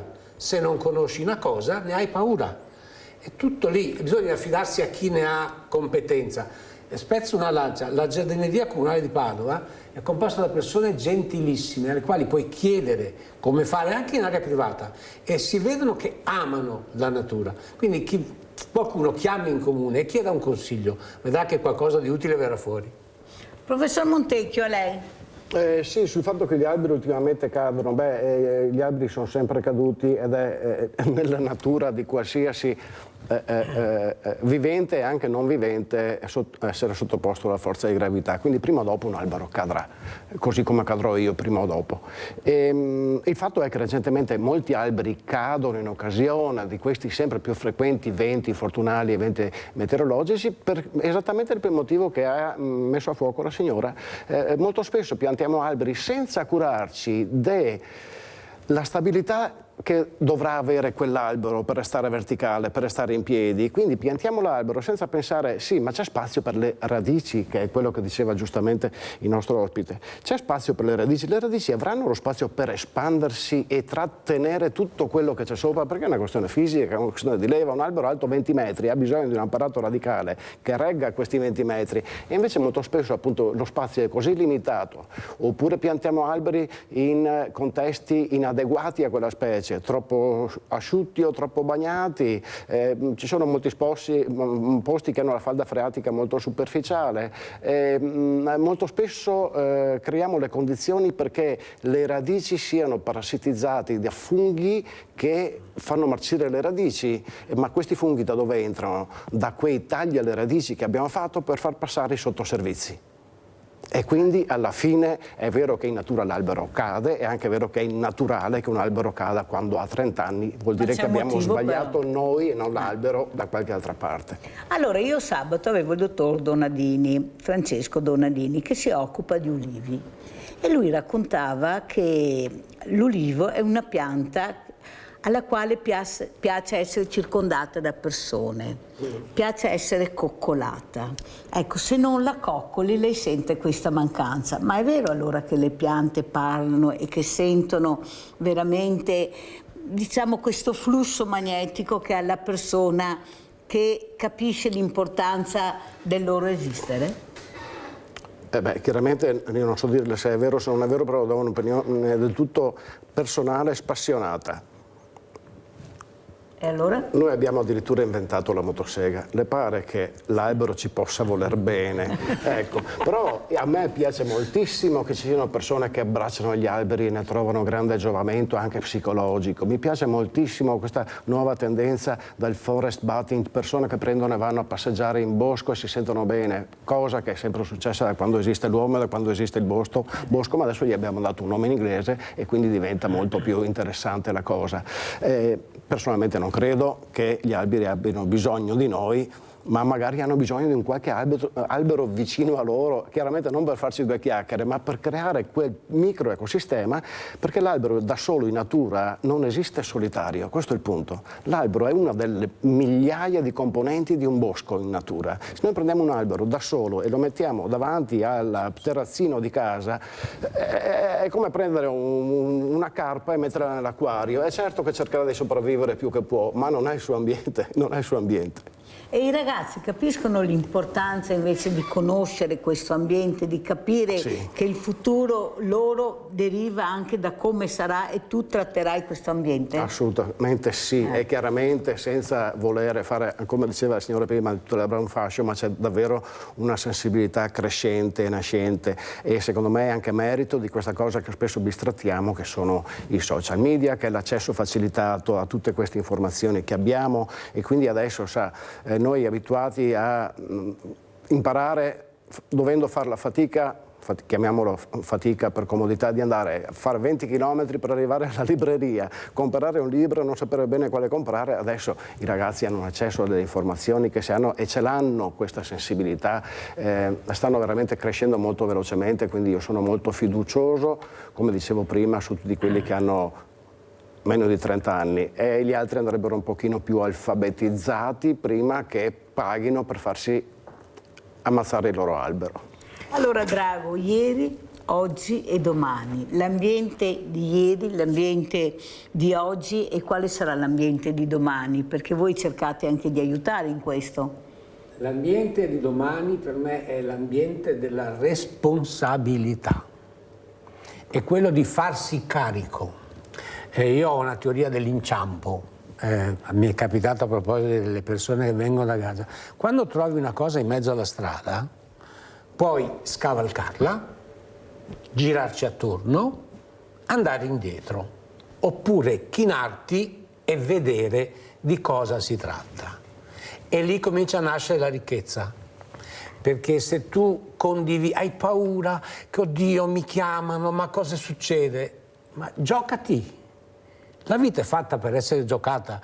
Mi corregga se sbaglio, quando abbattevano gli alberi in Alto Adige, prima di abbatterlo lo ringraziavano, come gli indiani d'America nell'abbattere i bisonti, era fonte di vita, era sacro, per cui ringraziare la natura, ringraziare di esserci. Se il Padre Eterno avesse voluto metterci uno sparso, ho fatto un conto, 167 persone per chilometro quadrato, invece ci ha messo uniti, ci sarà una ragione. Quindi se sono a contatto con qualcuno, questa mano la vuoi tendere o vuoi sempre che qualcuno ti dica vieni, vieni, vieni, vieni? Allora abbiamo il nostro Leone da Tre Baseleghe. Che fine hai fatto, Leone? Ciao Leone. Ciao Mirella, grazie, saluto i tuoi ospiti. Mi sono preso una pausa di riflessione, Mirella. Vai, grazie. vai. Allora, in un programma RAI c'era questa scrittrice che si chiamava Michela Murgia, che faceva la critica letteraria dei libri che uscivano, e ogni tanto diceva: io al posto di questo libro avrei preferito un albero in più nella foresta. Allora tutti questi scrittori, tutti noi che vogliamo scrivere, ci rendiamo conto che la carta viene dagli alberi, dalla cellulosa, e magari se scrivessimo solo quello che è indispensabile ci sarebbe qualche albero in più nella foresta? Mi sembra che ci preoccupiamo troppo poco delle foreste che vengono abbattute in Africa e in Sud America, per esempio. Dovremmo lottare di più per queste. Ma Mirella, volevo dirti una bellissima notizia. Senti questa. Allora, la casa automobilistica Toyota è uscita con una nuova batteria di nuova generazione che per caricarla ci vogliono 5 minuti, ha un'autonomia di 1600 km e non si surriscalda, perciò non prenderà mai fuoco. Non c'è bisogno di terre rare, pesa un quarto delle batterie normali e non ci sarà più bisogno di fare guerre per le terre rare. Allora, questa notizia, mi dispiace, non è mai uscita nei giornali, nei telegiornali. Come mai che le belle notizie non escono mai nei telegiornali e nei giornali? Ciao Mirella, grazie. E ti meravigli? Ma ti sembra che escano belle notizie? È volutamente, perché c'è qualcos'altro da pubblicare, da dire e da fare. E in mezzo c'è il mare, purtroppo. Professor Montecchio. Beh, la cellulosa, la pasta di cellulosa e i libri, chiaramente mi sento chiamato in causa. Quasi il 100% del legno che abbiamo in casa, quindi la sedia, il tavolo, lo Scottex, ho detto un nome commerciale, chiedo scusa, ma ci siamo capiti, la carta di tutti i vari tipi, compresa quella che viene usata per i libri, viene chiaramente il legno, travi, balconi scuri, battiscopa, tutto quel che serve, viene prodotto secondo una logica che potremmo definire per semplicità agronomica, piantando alberi con quella finalità lì. È un po' come piantare il mais per avere la farina da polenta. Quindi mi creda, il nostro ospite, non viene abbattuta la foresta amazzonica per stampare libri. Sa cosa succede nella foresta amazzonica? Che viene abbattuto e quel legno lì spesso non viene addirittura utilizzato, perché la foresta amazzonica vengono abbattuti alberi per liberare spazio per fare pascoli, per esempio. Questo è il punto, ed è una cosa che bisognerebbe andare all'inferno. Bisognerebbe mandare all'inferno chi fa queste cose, tagliare le foreste solo per non avere più la foresta. Quello è legname che non viene praticamente impiegato, sì. Mentre diciamo che se non altro in Europa ci sono moltissime piantagioni da legno, ma per esempio tutti quei boschi monospecifici che vede di pari identico diametro, ad esempio Altopiano di Asiago, ma tutte le Alpi chiaramente, quelli sono boschi coltivati per la produzione di legno e dei prodotti legnosi, compresa la cellulosa.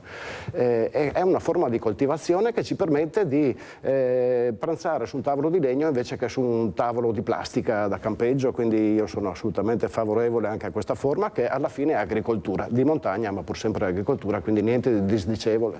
Allora, io sono nel parco dello Storga con gli orti sociali e appunto adesso c'è una riqualificazione un'altra volta di questo parco e devo dire la verità che ho visto tagliare molti alberi. Adesso io non so se è giusto, se è sbagliato, però quando senti questo profumo di legno che non sentirai più perché lo stanno portando via, ecco, questo tronco che viene macinato dopo, perciò non c'è neanche questo passaggio che tu puoi vedere perché viene fatto tutto da questi nuovi macchinari, però fa molto pensare. E chi è che ci dice se quella cosa andava fatta? Dov'è la trasparenza dell'informazione su un parco pubblico che è di tutti poi? Perché la provincia è un ente pubblico, la regione che lavora, perché è l'assessorato all'agricoltura della regione che manda questi operai, questi addetti ai lavori a fare questo lavoro. Perché non c'è la trasparenza su quello che fanno? Perché è una cosa che riguarda tutti. Perché taglio quegli alberi? Cosa c'è? Perché andava fatto? Ecco, la trasparenza sulla comunicazione. No, beh, adesso io non conosco il caso specifico di questo parco dello Storga, onestamente non so. È uno dei parchi più grandi d'Europa. Però resta il fatto che quando un'amministrazione decide di intraprendere una strada, non solo a livello ambientale, vengono senz'altro prodotte delle documentazioni, si chiamano ad esempio valutazioni di impatto ambientale a seguito dell'intervento, e nella piena trasparenza ci sono atti ai quali si può chiedere l'accesso, quindi sono accessibili gli atti e qualsiasi cittadino può chiedere l'accesso agli atti. Molto spesso non lo sappiamo e quindi a volte ci lamentiamo di iniziative meritorie, e non so se sia questo il caso, chiaramente, perché se tolgono gli alberi per farci un parcheggio lo metterei serenamente in discussione. No, lo chiamano disboscamento. Se tolgono alberi perché magari hanno un'alta probabilità di caduta e quindi di produrre danni, che so io, su un autobus che passa, invece lo vedo come una cosa fondata. Quindi il fatto di tagliare l'albero in sé non è detto che sia una cattiva operazione, è una cattiva operazione quando lo tagliamo là dove non è necessario tagliarlo. Questo è il punto. Gli alberi si possono tagliare, l'importante è poi ripiantarne molti di più là dove è necessario, quindi non rincorrere i grandi numeri. Abbiamo piantato migliaia di alberi, piantiamone centinaia, ma piantiamoli bene, puntiamo sulla qualità, che finalmente abbiamo anche le risorse economiche in questo 2026, non sappiamo neanche come spendere, che dobbiamo riconsegnare. E quindi misuriamo la quantità di verde in numero di alberi invece di in qualità del verde, che non necessariamente peraltro è fatto di alberi, Cioè verde è un'altra cosa? L'importante è che ci sia anche qualche albero, ma che attorno all'albero ci sia del verde, questo è importante, perché sennò verde, sai, diventa, quando si dice verde urbano, molto spesso mi viene in mente, sa, quel paragone tipo grigio fumo, grigio topo, rosso bordeaux, cioè come se verde urbano fosse una tonalità di colore. A me fa impressione sta roba qua, no? Perché diventa, io mi immagino l'albero considerato come un accessorio, come una panchina, come un cestino per l'immondizia, non una tonalità, un arredo, una fonte, un motivo d'arredo, e questo invece fa male.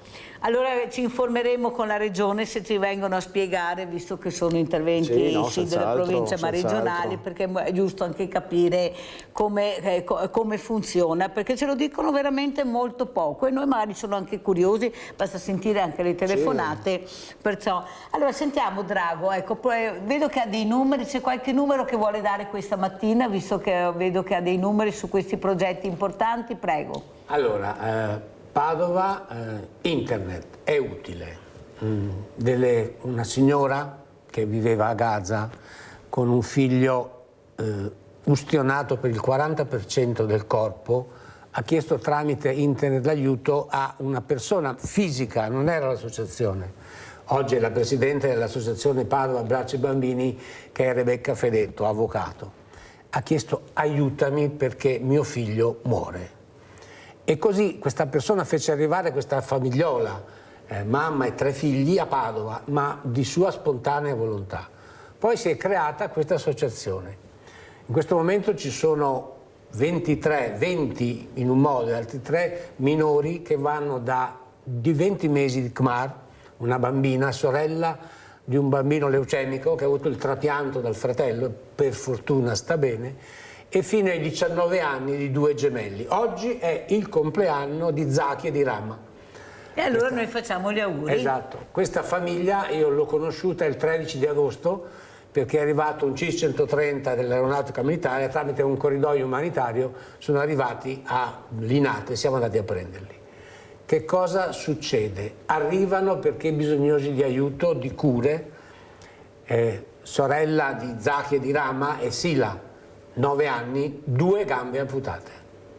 La mamma, Nesrin, il tallone amputato e per finire sua sorella, la più grande, Raf, la gamba sinistra.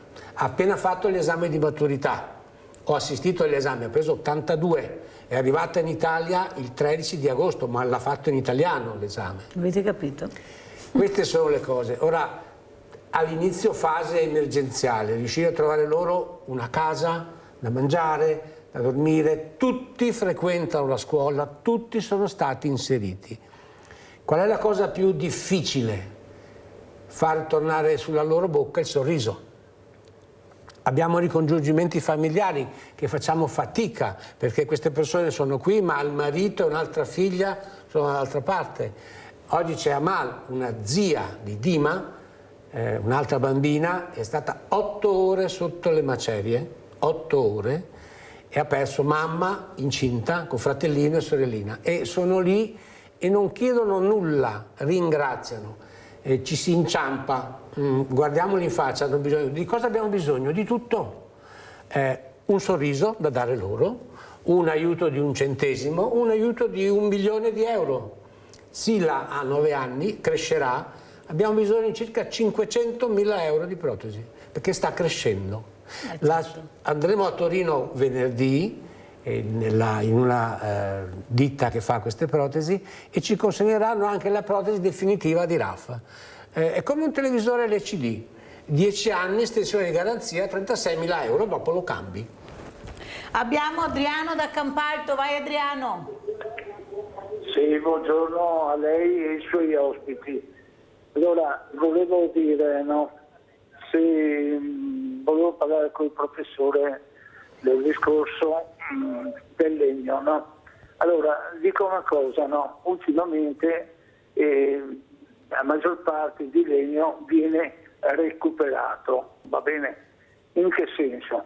Perché io ho lavorato nell'ecocentro di Veritas e le dico che tante volte portavano molto legno, questo legno dopo veniva portato appositamente a Malcontenta, quindi quando ci sono queste sedi qui che rancurano il legno, il cartone, queste cose qui, quindi sinceramente non ci sarebbe bisogno di tagliare il legno, guardando bene, perché c'è il vantaggio. Penso che questo vantaggio qui si potrebbe usufruire sul discorso preparando altre cose intorno a noi in Italia, ecco. Dopo un'altra cosa volevo dire, io avrei un'idea, non so se sia sbagliata o giusta, visto che tante volte vediamo che questi boschi prendono fuoco, no? facilmente, perché non si può fare, ho denotato su piccole cose, delle tubature, non dico tubature, si potrebbe fare dei canali che quando piove forte, questa acqua che scorre giù anche dai pini, dagli alberi, che andassero dentro a queste canellature, che può aiutare magari il bosco a avere più acqua, più fresco. Voglio dire, può essere un'idea, dico la mia, dopo posso anche sbagliare sinceramente. Dopo, siccome l'altro giorno ti ho telefonato e ti chiedo scusa, ma io non avevo su, parlo con te Mirella, non avevo su col discorso dei giudici, perché so che i giudici vivono e ne rispondono della sua vita. Però quello che mi dava più fastidio è il discorso che vorrei che in alto, soprattutto chi lavora più in alto, che ha molto più potere, avessero più umanità, soprattutto per chi sono in basso, ecco. Ti chiedo scusa se No, ho capito io, Adriano, il problema è purtroppo che, l'abbiamo detto anche questa mattina, che non fanno questo e sono le leggi che vengono prodotte in Parlamento, questa è la verità. E invece di capire quando sbagliano di cambiarle, le lasciano là e succede il finimondo. E poi il cittadino se la prende col giudice che la applica, dicendo ma il giudice, ma la legge è stata fatta in Parlamento dai parlamentari. Esatto, Grazie Adriano. Allora, professor Montecchio, come chiudiamo? Come risponde? No, il signor Adriano ha pienamente ragione, ma è quello che già succede, cioè il riciclo della carta e anche del legno che arriva alle isole ecologiche è sicuramente una cosa che è fondamentale e già succede da molti anni. È chiaro che non è sufficiente a alimentare delle esigenze di mercato. Guardi, questo mio libro, ma non le mostro la copertina giusto per farle un esempio. Lo faccio io. No, ma non volevo arrivare a questo, però è interamente stampato, pagina e copertina su carta riciclata, quindi sono scelte che sono anche politiche, perché no, editoriali, proprio per manifestare, portare un messaggio, no? Perché sarebbe paradossale che io scriva un libro sugli alberi e viene stampato su alberi tagliati l'altro giorno, no? Quindi, ma tutto questo si può fare e si fa, ma moltissima della carta che viene utilizzata anche senza che noi lo sappiamo, tipo nelle drogherie, è carta che viene riciclata non solo da carta, quella che mettiamo fisicamente nei bidoni, ma anche da legname, mobili in legno che vengono, bancali che arrivano nelle isole ecologiche. Ecco, io invece chiedo veramente chi ha piacere di capire l'importanza di questo libro, Montecchio, Grammatica degli alberi, comperatelo perché è molto importante, è un libricino anche che si fa presto a leggere, ecco, non è un tomo, è un libricino volutamente veloce per far capire tante cose e si impara sempre. Grazie anche ai miei ospiti, grazie anche a Alfredo Drago, vicepresidente di Ieri, Oggi e Domani, grazie per quello che fate veramente. Grazie Drago, grazie al professor Lucio Montecchio, grazie a lei. Grazie veramente, pubblicità.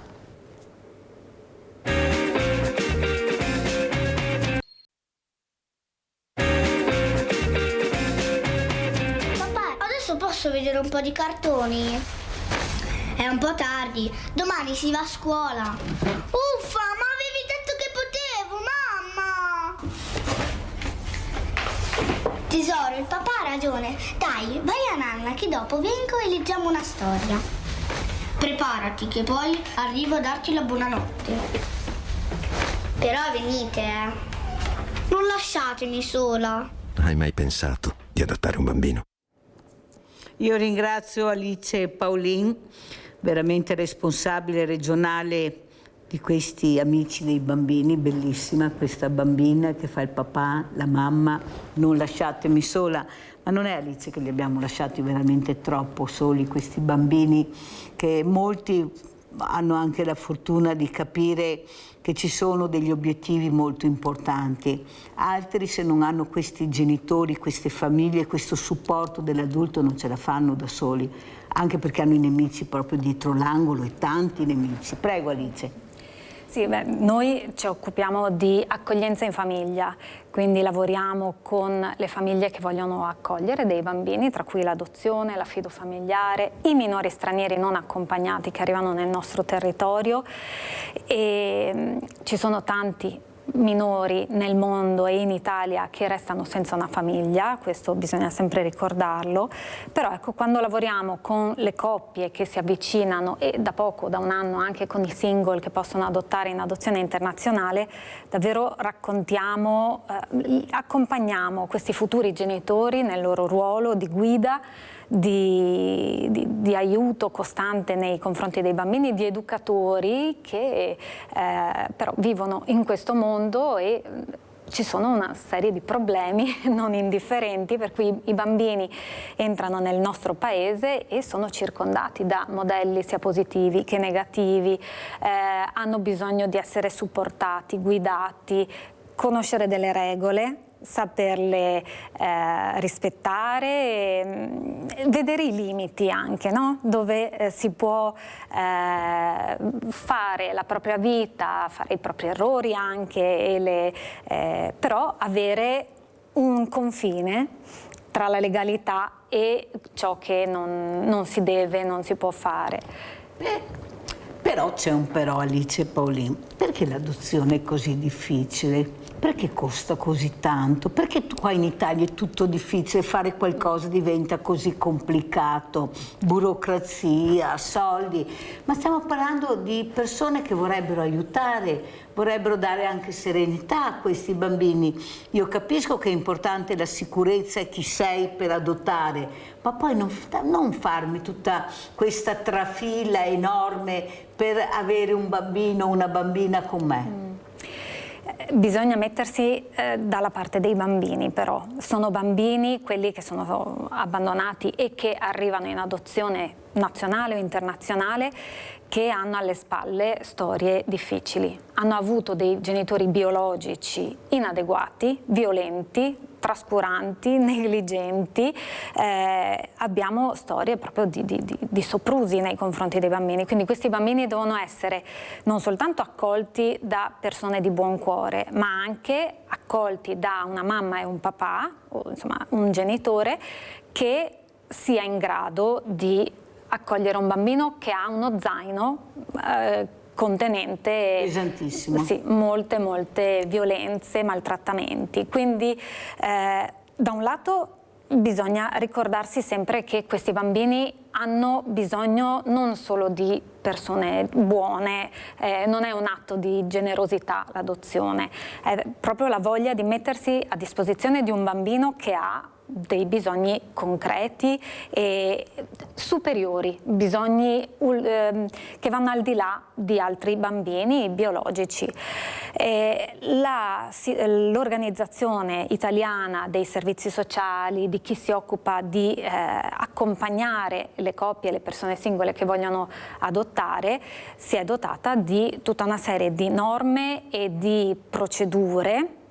Anche ogni regione ha la sua, qui in Veneto abbiamo un protocollo per le adozioni nazionali e internazionali, quindi c'è un accompagnamento fin dalla prima idea, no? Mi piacerebbe adottare un bambino, però bisogna accompagnare le persone nel comprendere davvero la realtà dei bambini e anche i propri limiti, i propri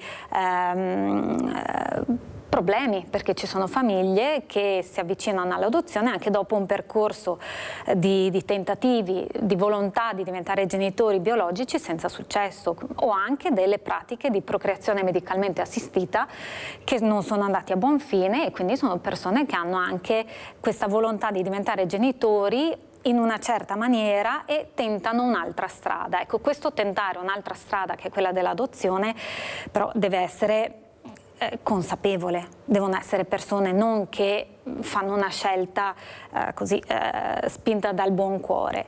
E le procedure sono lunghe, in effetti, c'è da dire anche che i servizi sociali sono sotto organico da diverso tempo. Perché parte tutto da là.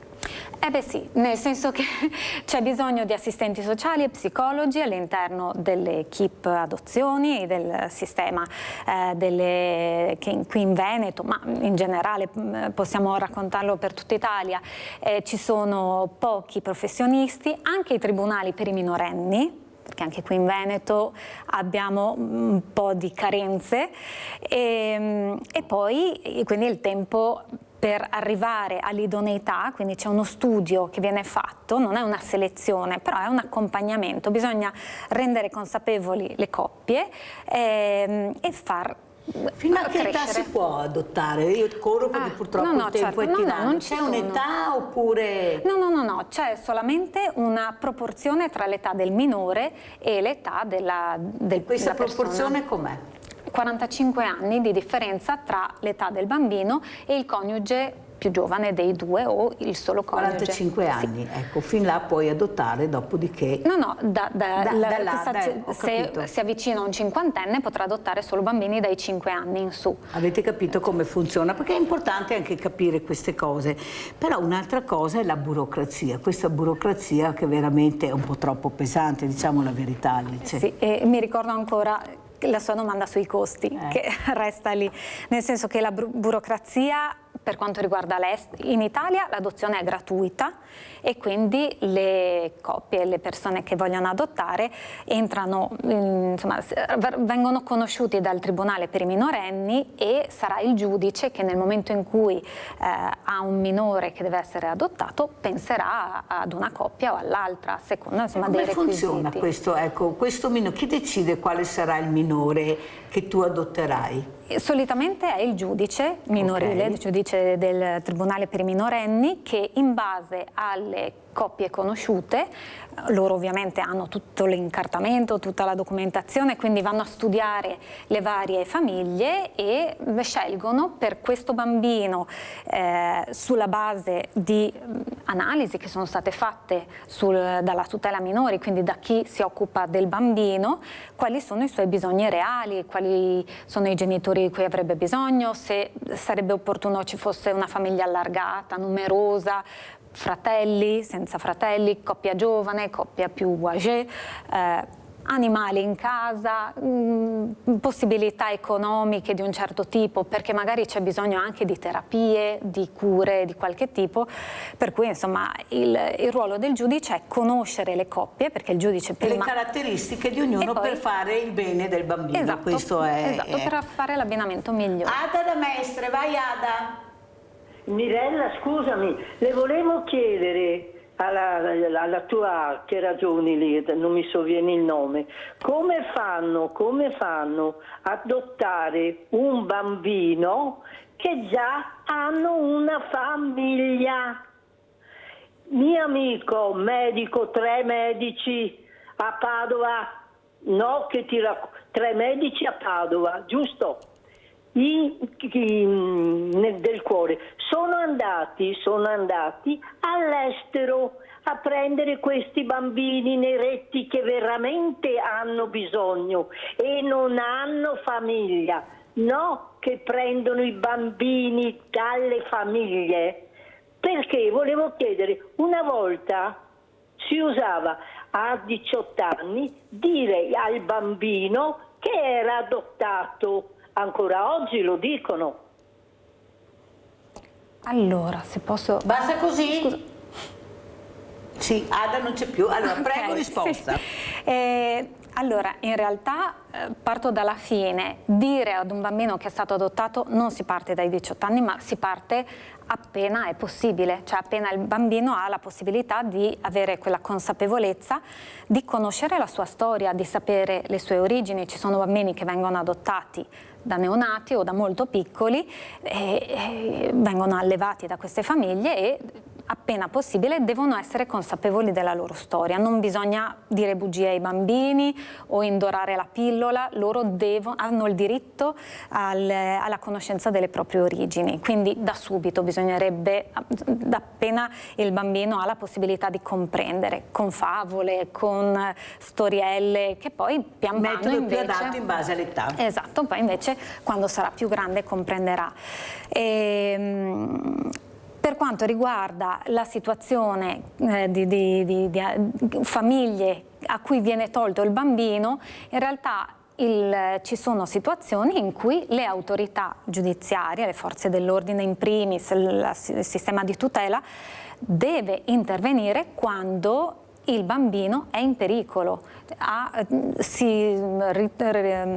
Conviene che questo bambino vive in una situazione nella sua famiglia biologica o con le persone che si prendono cura di lui che sono inadeguate, per cui entra in gioco tutto un sistema di tutela, ma di professionisti, ok? Non è che uno si sveglia e apre una porta, prende il bambino e se ne va. Bisogna monitorare nel tempo, fare dei progetti. Sono progetti lunghi, si ripetono anche nel tempo, supportando i genitori biologici, che possono essere persone tossicodipendenti, che abusano di alcol, che hanno delle problematiche anche psicologiche di vario tipo. Si interviene con il servizio specialistico, che sia il SERD, che sia la salute mentale, insomma qualsiasi sia il consultorio che può supportare la famiglia, e si monitora nel tempo i progressi di questi genitori, se hanno voglia di aderire al progetto, se ci tengono al bambino, ed è molto chiaro fin dall'inizio quale è il percorso, cioè se si seguono le regole, se ci si disintossica, non lo so, se si segue un certo percorso, il bambino potrà rimanere in famiglia, altrimenti bisogna guardare ai bisogni del bambino. Molte volte questi bambini, quando crescono, però sentono il desiderio assoluto di rivedere i genitori, se riescono a sapere chi sono. Io ho visto quel film bellissimo che invito tutti a guardare, La strada di casa. È un film veramente commovente, nonostante questo bambino sia stato adottato da una coppia meravigliosa che ha cercato di dare il massimo. Lui cercava la sua mamma, i suoi fratelli, e finché non li ha trovati lui aveva questo malessere dentro che non lo faceva vivere. È ancora così o succede solo nei film?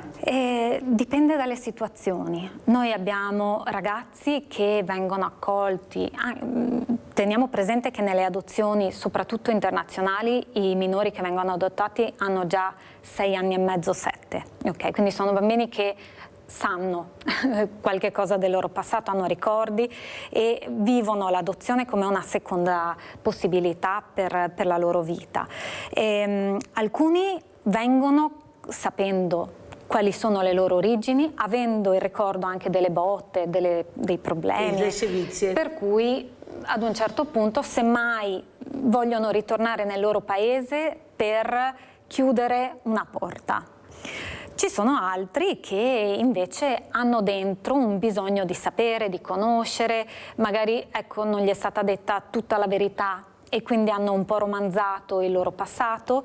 Ci sono ragazzi, ne ho seguito uno di recente che a Natale scorso è andato nel suo paese d'origine, in Brasile. Lui sapeva che la madre era morta e ha detto: io voglio fare il viaggio solo per andare a piangere sulla tomba di mia madre, per ringraziarla, che ovviamente è stata una malattia lunga, per cui già in vita la madre aveva pensato per lui all'adozione, e lui ha detto: ora vivo con una famiglia meravigliosa qui in Veneto, però voglio andare a dirle grazie. Avete capito? E ci sono tanti ragazzi che hanno voglia anche solo di rivedere i luoghi dove hanno vissuto. C'è qualcuno che li aiuta, se magari non hanno la possibilità da soli di farcela? Cioè, questo desiderio viene capito da qualcuno? Allora, le famiglie in primis supportano i ragazzi. Questa è una bella notizia. Sì, le famiglie non tacciono mai il passato. I bambini che arrivano in Italia hanno una serie di documenti che possono riguardare nel tempo. Con le famiglie si consiglia proprio di riprendere ogni tanto questa documentazione e di rivedere la vita precedente dei ragazzi, perché appunto non sia un tabù.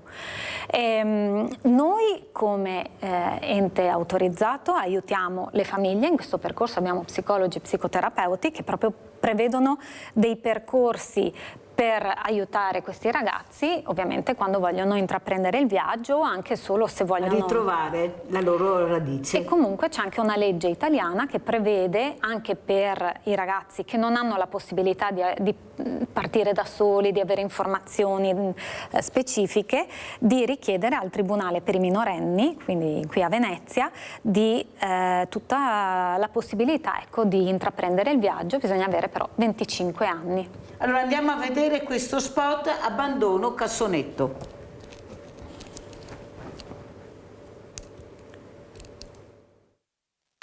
Cosa vede un bambino appena nato?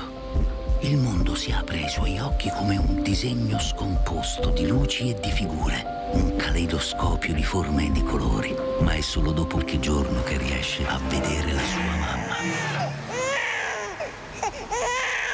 In Italia ogni anno sono 3.000 i minori abbandonati, ma solo 400 vengono ritrovati, 4-5, e aiuta AIBI a dargli una nuova famiglia. Avete sentito i numeri? Tanti. Sono impressionanti. Grazie veramente a Alice e Paolin di fare anche chiarezza su questi numeri. Sono numeri che fanno molto riflettere. Come mai, nonostante gli aiuti che si potrebbero anche dare, che ci sono, come abbiamo sentito, che queste donne, questi genitori decidono di lasciare questi bambini?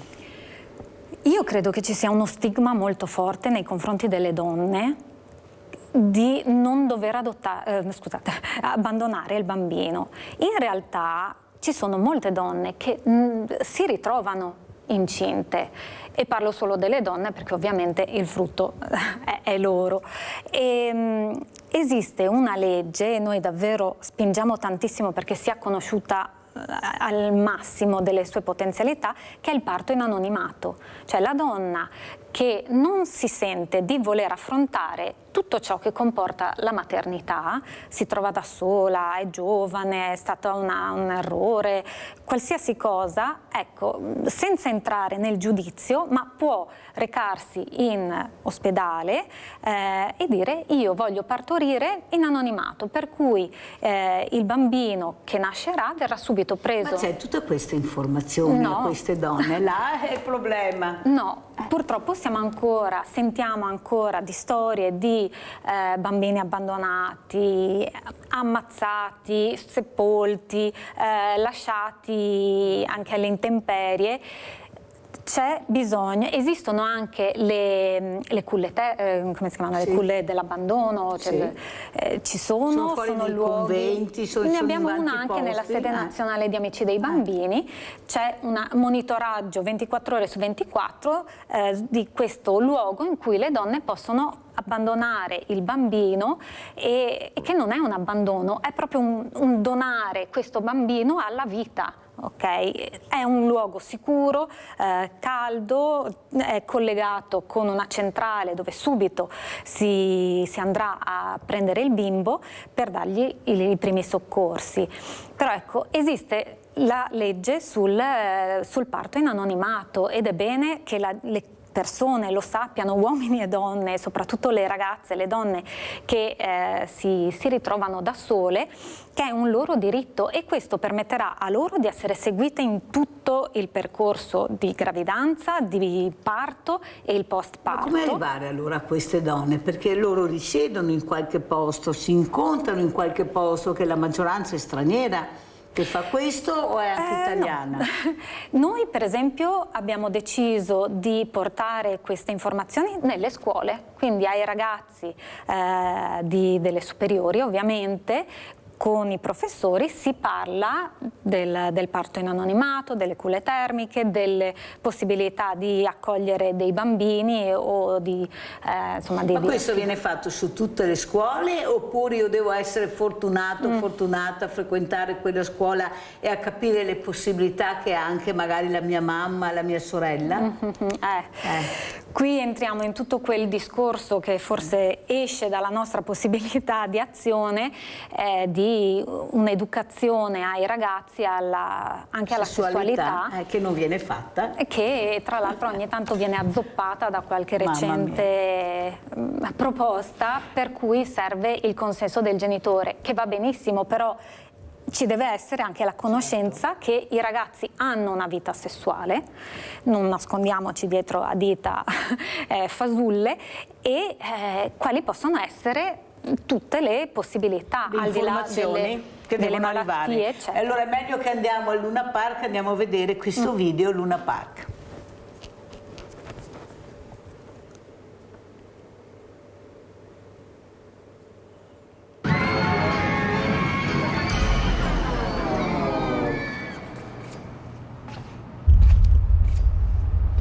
mai provato la sensazione di essere abbandonato?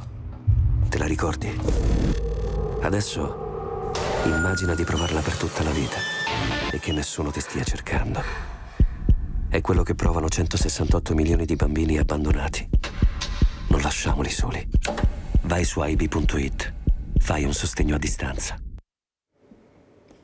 Avete sentito che numeri? 168 milioni di bambini abbandonati, ma non sono numeri che dovrebbero far riflettere qualcuno, cercare veramente di accelerare invece di rallentare come mi sembra stiano facendo? È un'emergenza umanitaria, secondo noi, nel senso che ci sono la povertà, le malattie che si possono vedere, le guerre.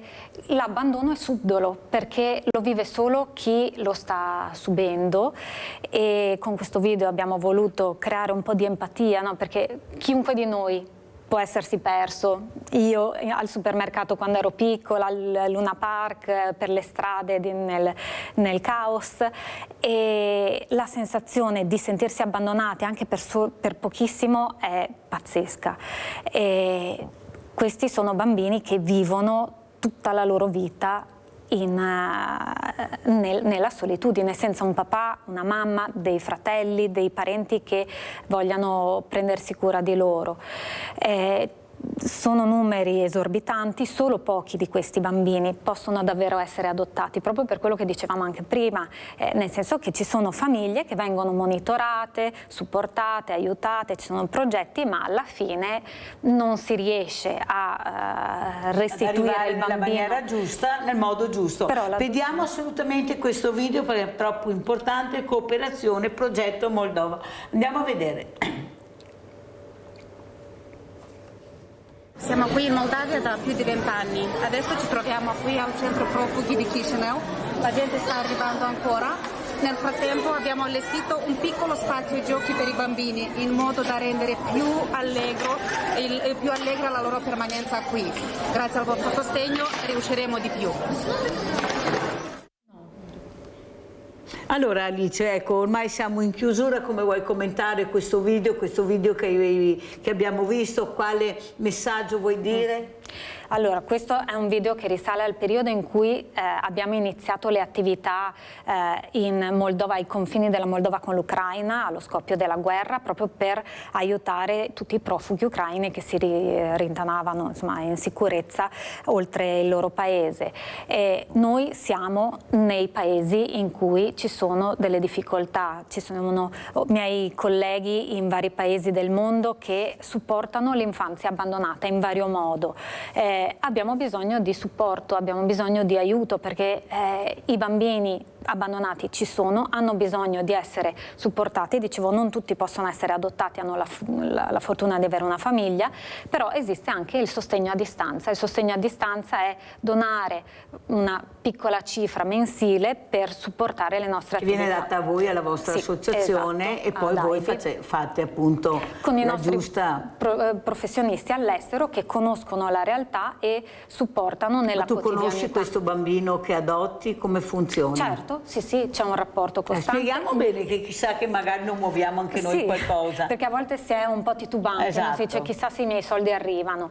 Arrivano, e come? Nel senso che ci sono proprio i nostri operatori che vengono a conoscenza di situazioni, ovviamente tramite le autorità locali, quindi non è che si va a sostenere situazioni strane, c'è un rapporto di una certa frequentazione con i social, oppure con le lettere, le mail, le foto, gli scambi possono essere mandati anche dei regali o dei soldi per comprare la torta per il compleanno, c'è la possibilità anche per il donatore qui in Italia di andare a conoscere la realtà del bambino. Abbiamo storie di donatori che tramite noi ovviamente sempre hanno deciso di andare a conoscere il bambino e dargli un abbraccio, direi più di così non potevo fare, però sono qui accanto a te.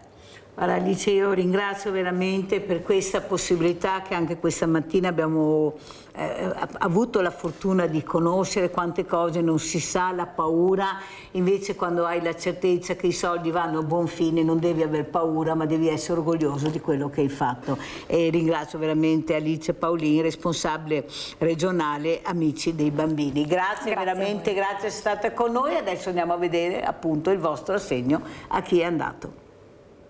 Ciao grande famiglia di Rete Veneta, oggi siamo a Reggiana e stiamo per entrare in casa di Emilio, che penso ci stia aspettando. Eccolo qua, ciao Emilio. Ciao Mirella. Come va?